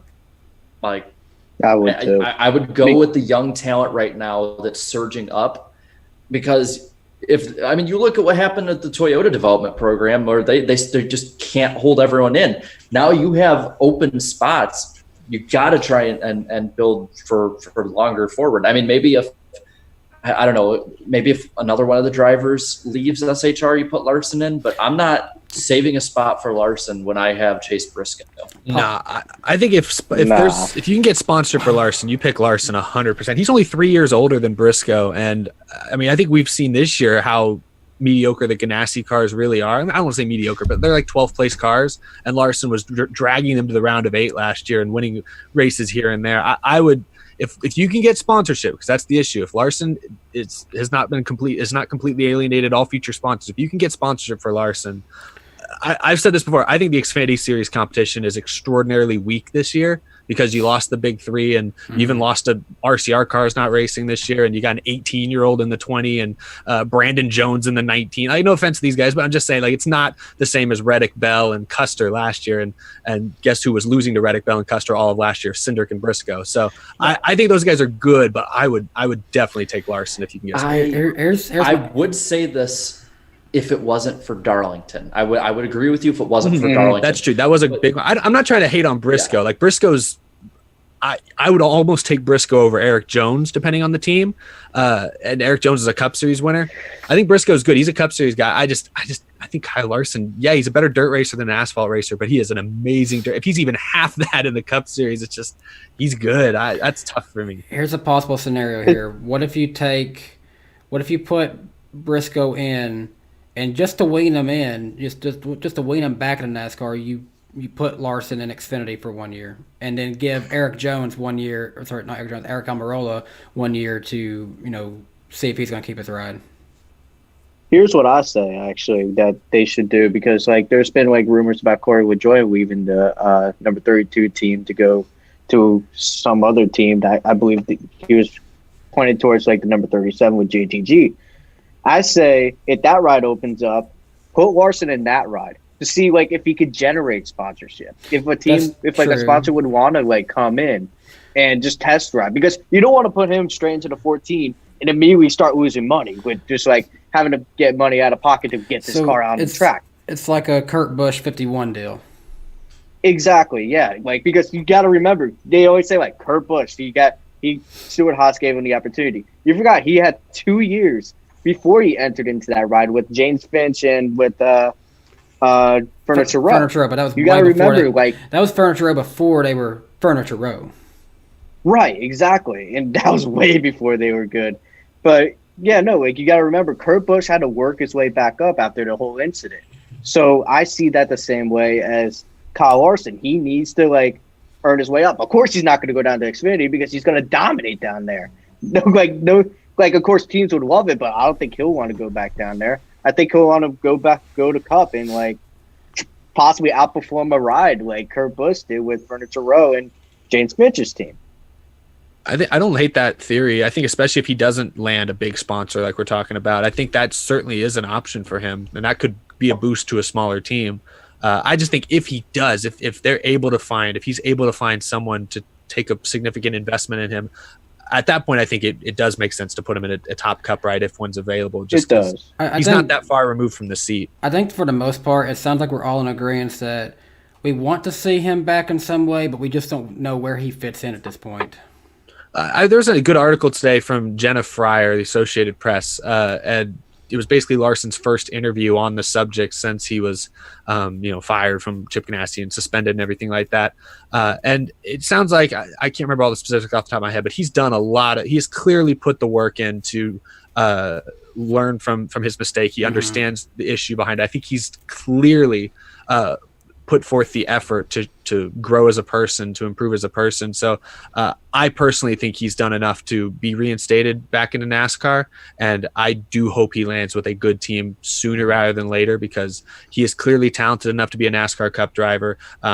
He's young still, and he still has a chance of winning multiple championships in his career if he gets in the right situation soon. So I would like to see him get back in NASCAR by next year, but unfortunately it's not as simple as just Tony Stewart says, "All right, Larson, you're in." There's more complicated than that.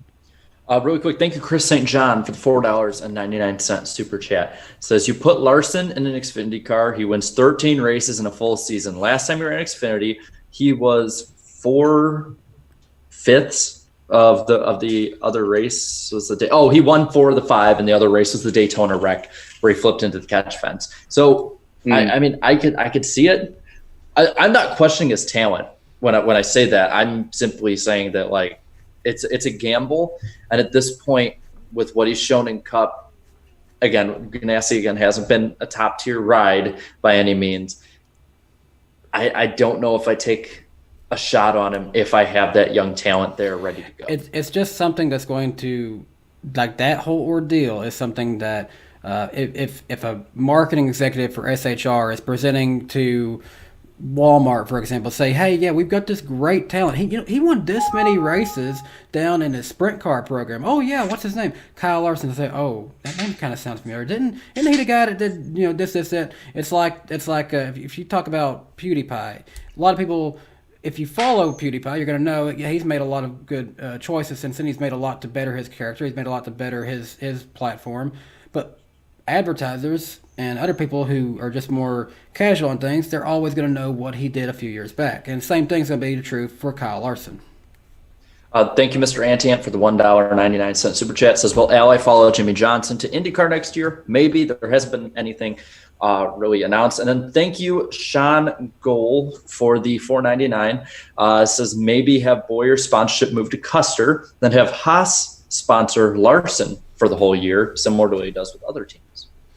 Yeah, I mean, well, he's got to worry about that F1 team though a little bit because they've been working on sponsorship over there, so that might be a little bit difficult. Yeah, if there is one thing, SHR might make a lot of sense for Larson because they have shown a willingness to sponsor a significant number of races more or less out of pocket. So that's what I'm saying. He doesn't need 36 races of sponsorship, but if he can just land one or two partners, and you're right, it's going to be tough to go to a Walmart or somebody like that, a big nationwide brand or chain, and get them on board. He's going to have to rely on stuff that's maybe more NASCAR focused. He's going to have to look at like the Sunoco's, the O'Reilly Auto Parts, that kind of avenue of the market to maybe find a sponsor. And I don't know. We'll see. I think I get your point, Jared. He was inconsistent at Ganassi, and I will say this to your credit, to your point's credit, that Larson, the current cars, the 550 package especially, does not fit Larson's driving style. Is not what he's used to driving. Is not where he thrives. I mean, he's still fine. He's not like worse, but he's just it handicaps him a little bit. And if that continues to be the way of the future long term, then yeah, that could hinder Larson, and maybe Briscoe would be the safer bet.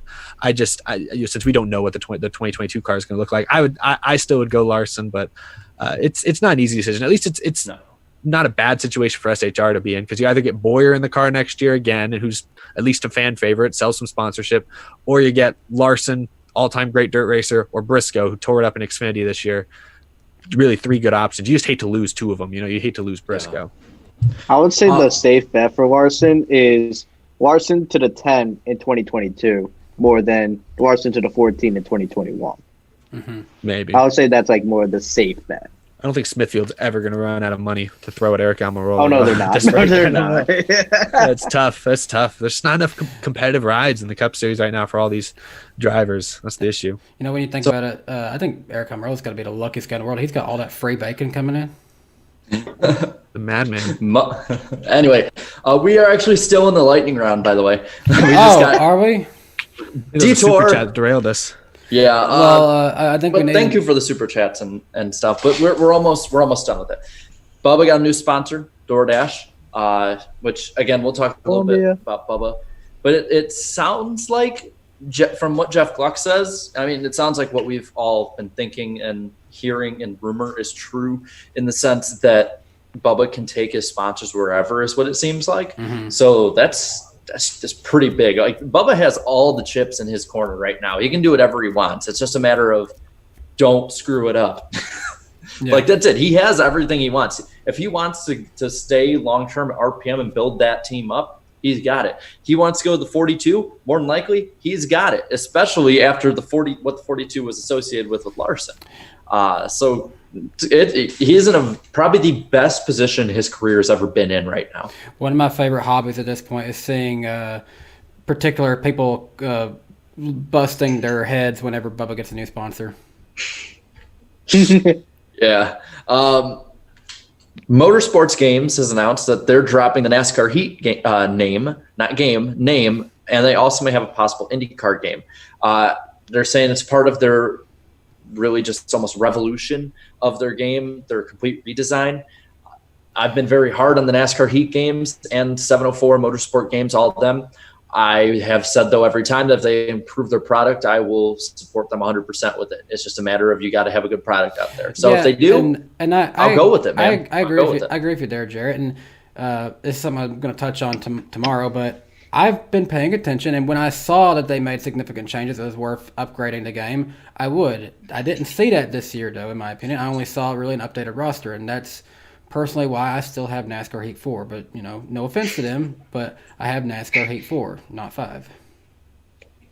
I like the idea of a complete revamp of the entire series. The Heat series, every 2 years or so, there was a clear step up. Heat Evolution was, Heat 2 was okay. Yeah. Heat 4 was pretty good. Heat 5, though, was no different, like you said, than Heat 4. And so I do think, we can all attest to this, because I know all of us grew up racing or playing NASCAR video games. And in a lot of ways, that's what cemented our fanaticism at an early age. That's how I became a NASCAR fan, was playing NASCAR Thunder 2004. So having a good video game associated with your sport, I think, is huge. Look at 2K and NBA for the NBA, or Madden for the NFL, the show for MLB. I mean, those are all best-selling games that I think are very important to getting new fans and interested in your sport. So NASCAR certainly needs a better video game franchise and series.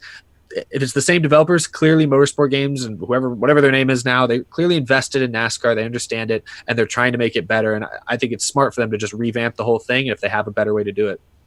I'm willing to give up any of that idea of the dirt track stuff. Just make the NASCAR stuff correct. The rumor that I had heard is they were only going to do Cup. They're going to do one series for the first game and then build from there. Fair enough. Which, if they give us a better game, fine. I don't race the Xfinity or Truck or Dirt series when I'm on those games. I race the Cup series because that's the one that everyone's on online. My favorite. Just give us a paint booth and you got variety. I've got a PlayStation 2 here in my office, and I've got three EA Sports NASCAR games. I have 2001, 2003, 2005. So it's kind of interesting seeing how they change every 2 years.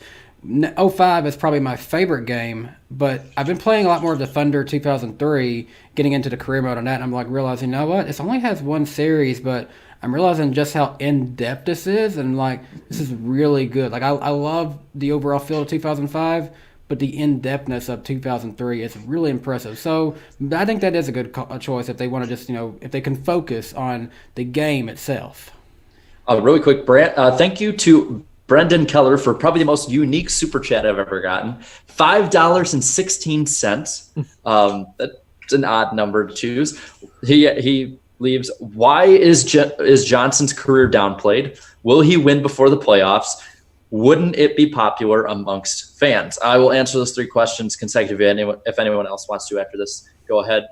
Why is his career downplayed? The chase and playoff format. Will he get a win before the playoffs? I don't think so.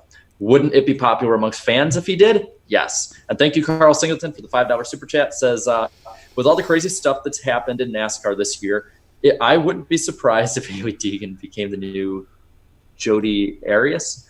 I don't know. I don't know who Jody Arias is. Yeah, I'm probably a noob right now. Yeah, I don't know who that is. But going back to the games, like I said, you revamp the games, you get everything better. I'll sing praises. I will walk back everything I said, but until then, that's how I stand. The IndyCar game got me more excited though. This announcement of that, we have not seen an IndyCar game in a while. Oh, I want to bring up. Okay, you don't want to know who Jody Arias is. Is she a murderer? Is that what I'm saying? Yes. Oh boy! All right, then no. That's not okay. No, that's certainly not. I don't think we're gonna get that crazy this year. No, we'll see. no, we're not. NASCAR. Please don't ever say that again. Hold on. Serious topic here. YouTuber NASCAR fan 4888JJ. A lot of us know him. Mm-hmm. His channel's been deleted. What? Wait, what? Yeah, someone has hacked his channel. You look up NASCAR fan 4888JJ. It's not there. Huh. Because he actually DM'd.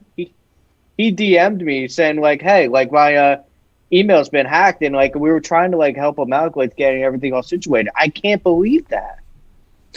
Yeah, so what I'd say, I don't know how we do it. I sent something to different YouTube accounts and stuff, like main actual ones. Just send stuff to them, like to get his channel back, because it's like he's got a decent channel. He's got a very good channel. And it's like gone right now. I mean, I looked it up. Let me look it up again just to be sure. Yeah, it's gone still. There's nothing. There's just a bunch of other people's videos. So if anybody like knows anyone who could fix this or knows what's due, then you know what? Help out, man. Like he is an awesome person to have in the community. Really nice person. Support the community, see if you can help them out. And thank you, Mr. Antiamp, for the $1.99 super chat. Says, when are you guys going to do fan call-ins again? Maybe at another point. And then Flying Gator, thanks for the $1.99 as well to lighten the mood. You ever burn up? That's a good pun, man. Oh my gosh. But yeah, so let's lighten the mood a little bit. We got a few good things to bring up before, and then we got two more stories before picks, as well as something we have to talk about after the show or after picks. Jimmy Johnson has a paint scheme tribute to both Dale Earnhardt and Richard Petty all at once. And you know what? And I've seen a lot of people going overboard about this, hating it. Maybe this is me just, being happy in general right now, but I like it, man. I think it's something new. It's a one-off thing. It's not going to be something that they're going to do every week, but they have the Earnhardt stuff on the side with the Earnhardt font 48, Petty blue on the top of the car, the Petty font. You know what, man? I'm all for it. I can't wait to see it at the track. Maybe I'll change my mind if I see it on TV as a different way. I love what it represents. And if you notice, Jarrett, it's not entirely the correct font on that 8 because it can't look like something else. Wonder why. I'm not going to go down that road. I've got 2 million reasons why I shouldn't go down that road again. NASCAR, according to Kelly Crandall, has removed most of the front window on the right side of the car for the Dover race to fight the heat for drivers. Drivers have been having a lot of problems with heat. A lot of them have been overheating, dehydrated, and just in general have been in very bad condition. So NASCAR has removed almost all of the window to try and get that heat to go out of the car. So good on NASCAR. They've been listening to, obviously the drivers, but the fans have been talking about it too. And then let's close out the lightning round with a little SRX news. Helio Castroneves is going to join the SRX. It was announced today. So that's another high caliber driver in on this thing. Ray Evernham also responded to a tweet recently, had said, someone said that hell would freeze over before Ray Evernham and Jeremy Mayfield would join forces again. And he said, you better get a jacket. It's getting cold in hell right now. Yeah, we know Jeremy Mayfield at least reached out to him or reached out about it. So, I hope he's in a red 19 car and everything. That'd be awesome. Thank you, G Swizzy17 says, I think Stenhouse could win the Daytona finale for the regular season. I agree. I think he could. That's the lightning round, guys. Go ahead, strike me. There is a severe thunderstorm warning in the area. Here we go. That was a long storm, man. There's nothing left of my house. It's been swept away. Yep. That was long. All right, so we got a few more stories to talk about before we get to picks. One of them is a rumor. The rumor mill, and I'm just saying this just because how crazy it is, and I love to talk about it. The rumor mill right now is saying that Denny Hamlin is going to take partial ownership in the new Toyota team, RPM. Oh, yes. gosh. I've been wondering for a while, like, how much longer can we go this direction with Toyota's talent, where they can just keep saying, "Oh, we got to give this guy up. We got to give this guy up. We got to give this guy up." This is how you eventually do it. You have to find other ways for Toyota to spread their talent. I'll believe it when I see it. That's my take. That's kind of where I'm at. I mean, have you've seen it's rumored that he might become partial owner at Richard Petty Motorsports, and they could become the new Toyota team. That's one rumor I've heard. That's a version of the rumor I've heard.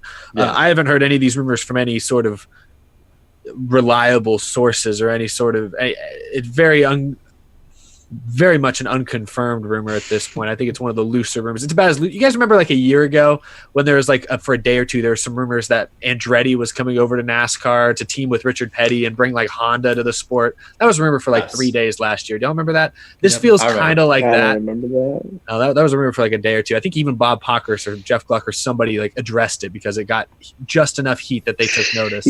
But I this falls into that category. I don't really see it happening, but I don't know. We know Toyota wants another team. Someone's got to take the plunge. I mean, there is something I just wanted to bring it up for the fun of it.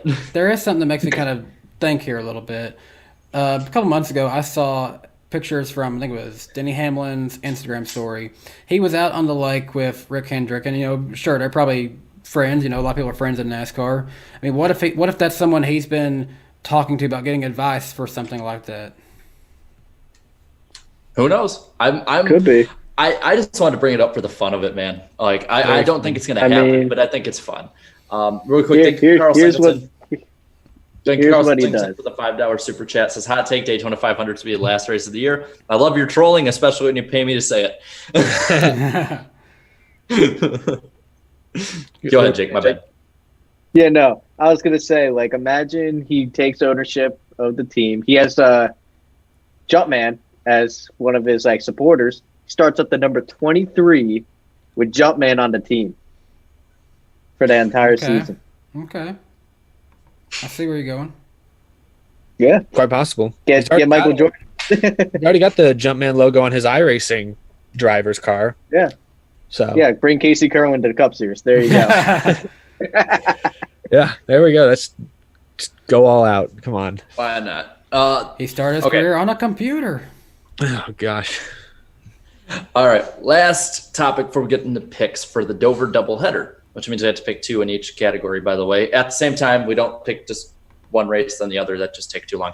Anyway, several teams are asking for NASCAR to have one-day shows in the 2021 schedule, seeing how it is not finalized yet. I want to hear you guys' thoughts on this because, for me, as a fan, hell no.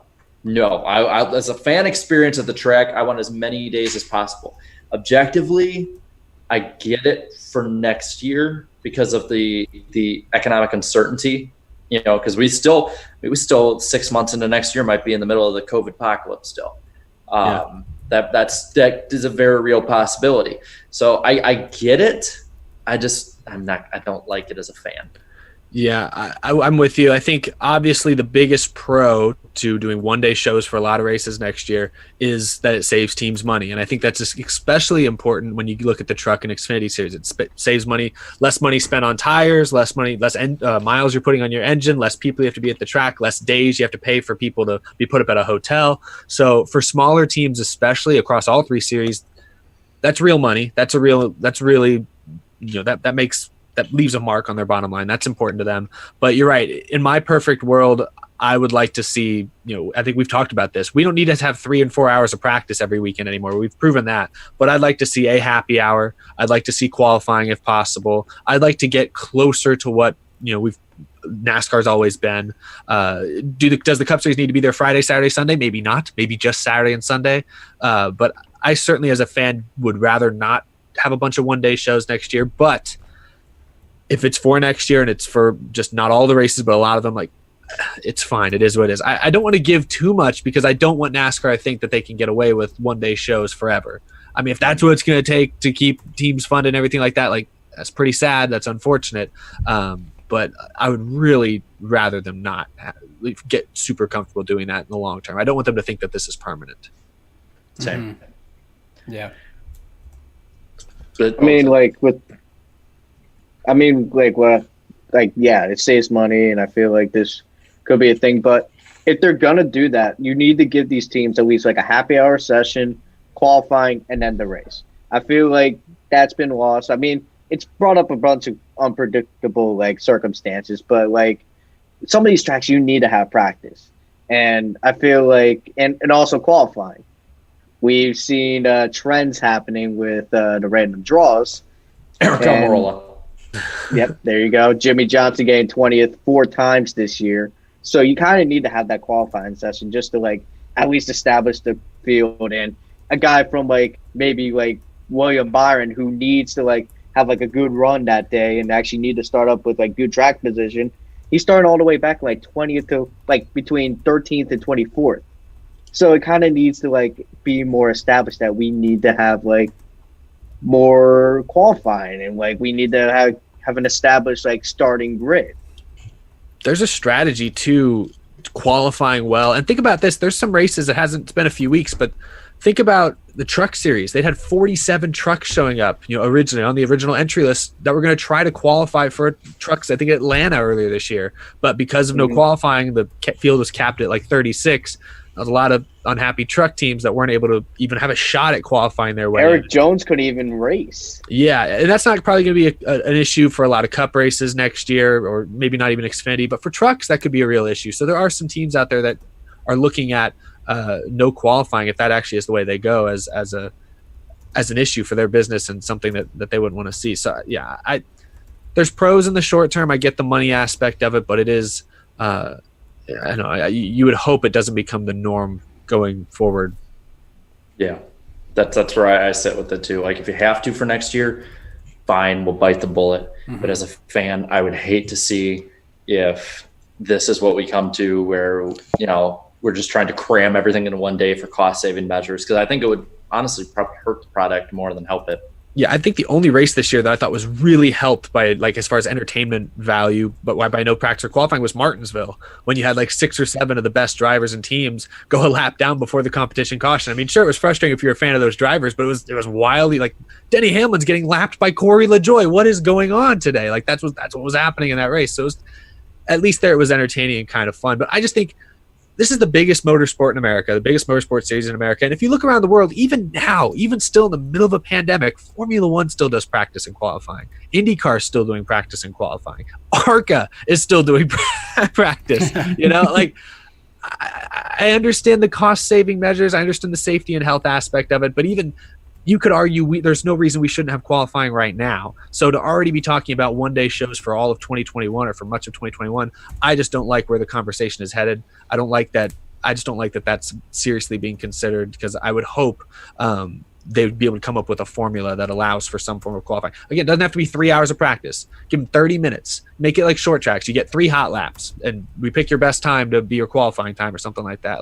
Just so you don't how many times this year in Truck Xfinity Cup races has a team had a part fail in the first 10 or 15 laps, and the announcers have said, "Oh, if they had practiced, they might have caught that." Like that's happened at least a few times I can think of this year, and that's just frustrating. Like you hate to see that. Yeah, I'm in agreement, man. I think we're in agreement. Yeah. So I guess that leaves one thing: picks, Yep. right? Let me break it down for you guys here. Here on the NASCAR Weekly Podcast, we have race picks in this section here. We got to pick out who is going to suck. That's the first thing. Who's going to be running bad. Next up, who's going to be the underdog, who's got a chance to shine, and then also who's going to win this weekend. So, with that being said, who's going to win? Who's going to be the winner, guys? Run us down for it. Go ahead. Well, who's gonna suck? So we have a double header. So I say we do double picks. You want me to go first? I'm picking both. I'll pick both my suck picks first. I'll get out of the way. I'm doing this simply because both of these drivers have had horrible luck this year. I'm picking Kyle Busch and Ryan Blaney to suck in respective races. I'm out. Simply because they have horrible luck this year. They will run up front all day, all night, and then right at the end, finish 30th. So I'm getting them. Kyle Busch, Ryan Blaney, they're my suck picks. Sorry, Jake. I'm sorry, Jake. I've got Kyle Busch sucking on both of them. Ooh. Swear. I think both of them. Oh my goodness. I think when it rains, it pours this weekend for him. Oh my goodness. This feels illegal. I'll go for my suck picks. I'll go a little bit more generic. I'll say Tyler Reddick struggles. I know he's usually running like 18th anyways, but I think he's just like a no-show, and especially now this is kind of his last-ditch effort to make the playoffs. So I'll go Tyler Reddick and I forgot my second pick. Oh crap, who was it? Bowman. I'll go Bowman because they've just had no speed for weeks, and he admitted it on our show. Yeah, good point. Yeah, I think last year's spring race was definitely a weird one, but I'm also gonna go for Bowman actually because even though he's done good at this track before, he just really hasn't had that speed lately, and it's just like overall like his luck is like completely flipped ever since like I would say Charlotte when he hit the wall when he was like dominating that race, and I feel like he's just. That luck is not going to change here. And then the second one, it's going to kind of fall in line with like what I think of like what's going to happen with the underdog. But I'm going to pick Bubba Wallace for Sunday because it always seems like to suck. To suck. Okay. Only because it seems like he does great on the Saturday races and great on the day before, but then the next day he underperforms. It seems like he always like catches everybody off guard like the first day, but then the next day like everybody catches up right to him and he just falls back a little bit. It seems like. Yeah. Okay. Well then, dark horse picks, underdog picks, whatever you want to call them picks. I'm gonna go one that everyone wants, and I'm gonna go one that a lot of people do. My first dark horse pick, my first underdog pick. For sentimental reasons only, is Jimmy Johnson, because I actually really don't have faith in him, but I'm going to put him here because I want him to win. Jimmy Johnson. He's my dark horse underdog pick. The other one is someone who has been quietly putting together a really good season, a top 20 caliber season under any point system. I don't think this guy's going to go for a win, but I don't even think maybe a top 10, but a top 15 I don't think is out of the question, especially if he keeps his nose clean. Michael McDowell in the 34 car. I think McDowell is I think he is somebody who can put together a solid run that people are going to be like, wow, he's that far up. Nice. Good job for him, aside from a road course. For my underdog picks on Saturday, I'm going to say William Byron will have a good run. Maybe even contend for the win. Like it could be a chance for them to try it, put some good equipment into him. And then for Sunday, I'm going to say Matt DiBenedetto. Nice. Saturday, I'll go with Christopher Bell. I think they'll have a strong performance. This might be one of his better races of this season. They've had speed races where they run top 5 but don't finish there. I think he'll stay in the top 5 this race. And for Sunday, I'll go with Matt Kenseth. I think this is his last chance this season to have a competent run. I look at the races even in the playoffs. I just don't see him contending for a win at any of those tracks particularly, but I think Dover, he's been really good at Dover. I'd say outside of Johnson, I think he's the most accomplished driver at Dover in his career. I believe he has, maybe I'm getting it mixed up. How many wins does he have at Dover? 3? I don't know exactly. But I think Matt Kenseth has a good chance. 750 package. I'll make him my Sunday pick. He's been pretty good on the double headers. I remember Pocono, one of his worst tracks, he finished, I think, 11th both days. So both of mine sort of correlate with Saturday in a way, because on Saturday I'm gonna say Bubba Wallace. Like I said earlier, he always shows up. It seems like on the first race of a doubleheader, and he always does great on those races. So I feel like he'll actually do like a really good, possibly a top 10, top 15 run, like to fall in line with how I think he's gonna do. But my second underdog is actually going to be sort of a little bit like why you think that, but I'm going to explain. Ryan Preece. The reason why is because 2 times this year on doubleheaders, he's gotten the pole for Sunday, only because he finished 20th. I think it was at Pocono and Darlington. I feel like he's going to do exactly the same thing on Saturday, get a top 20, and then start right on pole and actually have like a good run, because it kind of like, I feel like a high-speed track, Ryan Preece is not bad at.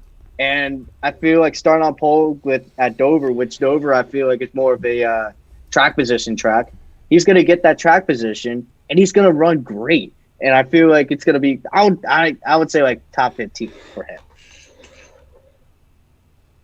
Yeah. Okay. I like it, man. I like it. So I guess that leaves one pick left. Who's going to win? Hey, who's going to win? You know what? I'm going to be boring. I'm going to say Harvick sweeps. Yeah. Really? I don't know. Has he won yet this year with the 750 package? I don't think he has. I'm going to be boring and kind of fun. I'm going to say Saturday, Denny Hamlin wins, but Sunday, Jimmy Johnson wins. Ooh. JJ. All right. I'll go with a couple first-time winners this year. But when I say the names, you'll be like, oh, yeah, I guess, yeah. Kyle Busch, I think, wins on Saturday. I think he grabs a win. And yes, I'll go with Jimmy Johnson on Sunday. I think they'll learn from Saturday. That'll be the practice session he and Cliff Daniels desperately need, and they'll get it done on Sunday in the 11th hour. Seems like a lot of these double headers, like the second one usually has been ending a little bit better, so like more interesting. So I don't know, maybe they'll keep their car in a good place and get into position for a restart or something like that. Yeah, I could get why you pick Kevin Harvick. It's a doubleheader. He always just comes out on these, like, just out of nowhere. But I don't know how he's gonna do, because I never see Harvick and Dover like sort of correlating. I don't know when, like, the last time he's won at that track. But I'm gonna flip around what everybody else has been saying. I'm gonna say Saturday is Jimmy Johnson's day. I feel like he's just gonna catch everybody off guard. He's gonna win on Saturday.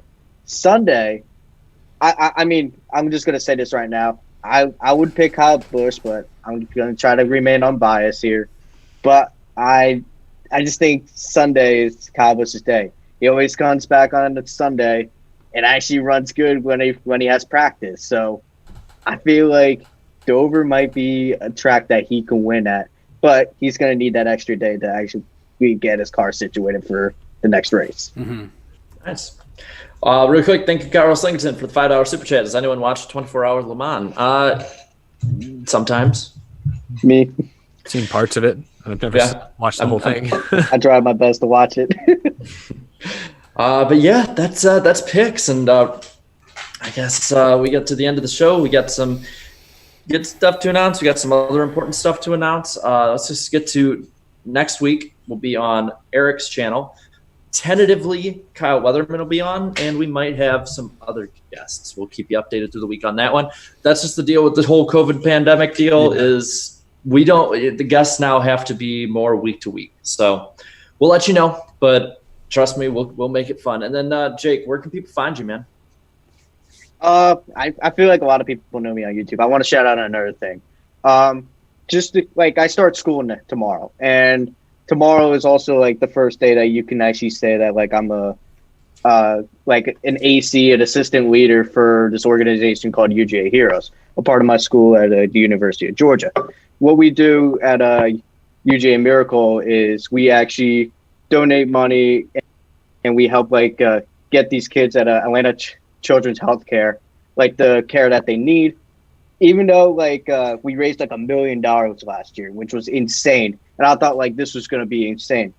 That only serves for one day of that hospital. So I really recommend you guys come check us out, come to our website, and really just help the organization out. Donate whatever you can, because every dollar matters in this situation. And I just really wanted to shout that out. I feel especially with COVID, they need as much help as possible. So I just wanted to give a quick shout out to that. Sorry, my light just went out up there for some reason. Okay. But yeah, I just wanted to shout that out. All right. Nice, man. Awesome. Yeah. And awesome cause, dude. Awesome cause. So I saw a lot of people in the chat talking about it, asking today. We'll address the elephant in the room here. They're asking about where Darian was.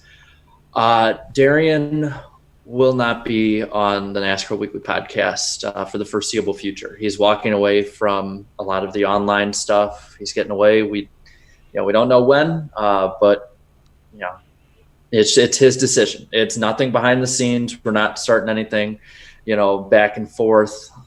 We are all still great friends. He's one of my best friends. He's one of all of our best friends. When it's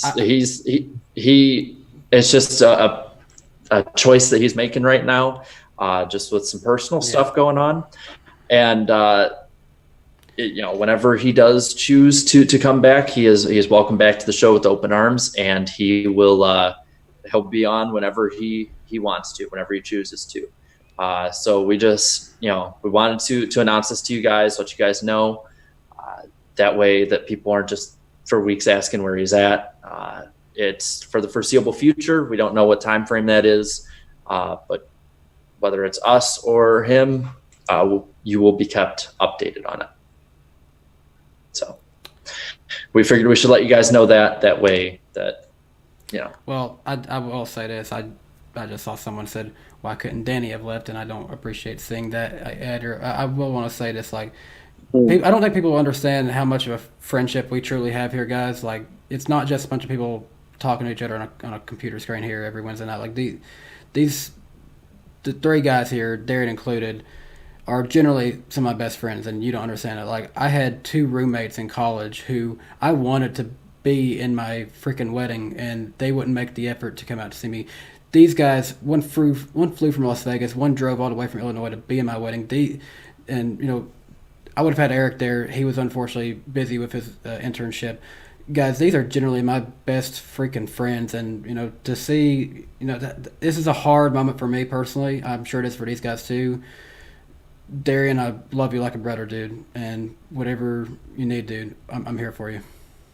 And thank you, Carl, for the 2 hours. And thank you too for Blue Jimmy. And don't Darian wouldn't do this unless he had it fully thought through. He loves this thing. He's put a ton into it. So just don't rag on him or anything. He, it took a lot for him to come to this, but if he views it as the right decision, what he decides is the right decision for himself is the right decision. So, like I said, when he wants, we're here with open arms, welcoming him back. So with that, we just, everybody out there, just keep it together. We're all good with this. The show will go on, and Darian, we have full support behind Darian on anything he chooses going forward. So For sure. I'd say about covers. Unfortunately, leaving on a bit of a down note, but like I said, we'll be back on Eric's channel next week, Wednesday night, August 26th. Kyle Weatherman is tentatively planned to be on, and then we might have a few other guests. Again, keep up with our Twitter accounts during the week, and I guess until then, we'll see you around. So see you guys next week. Yeah.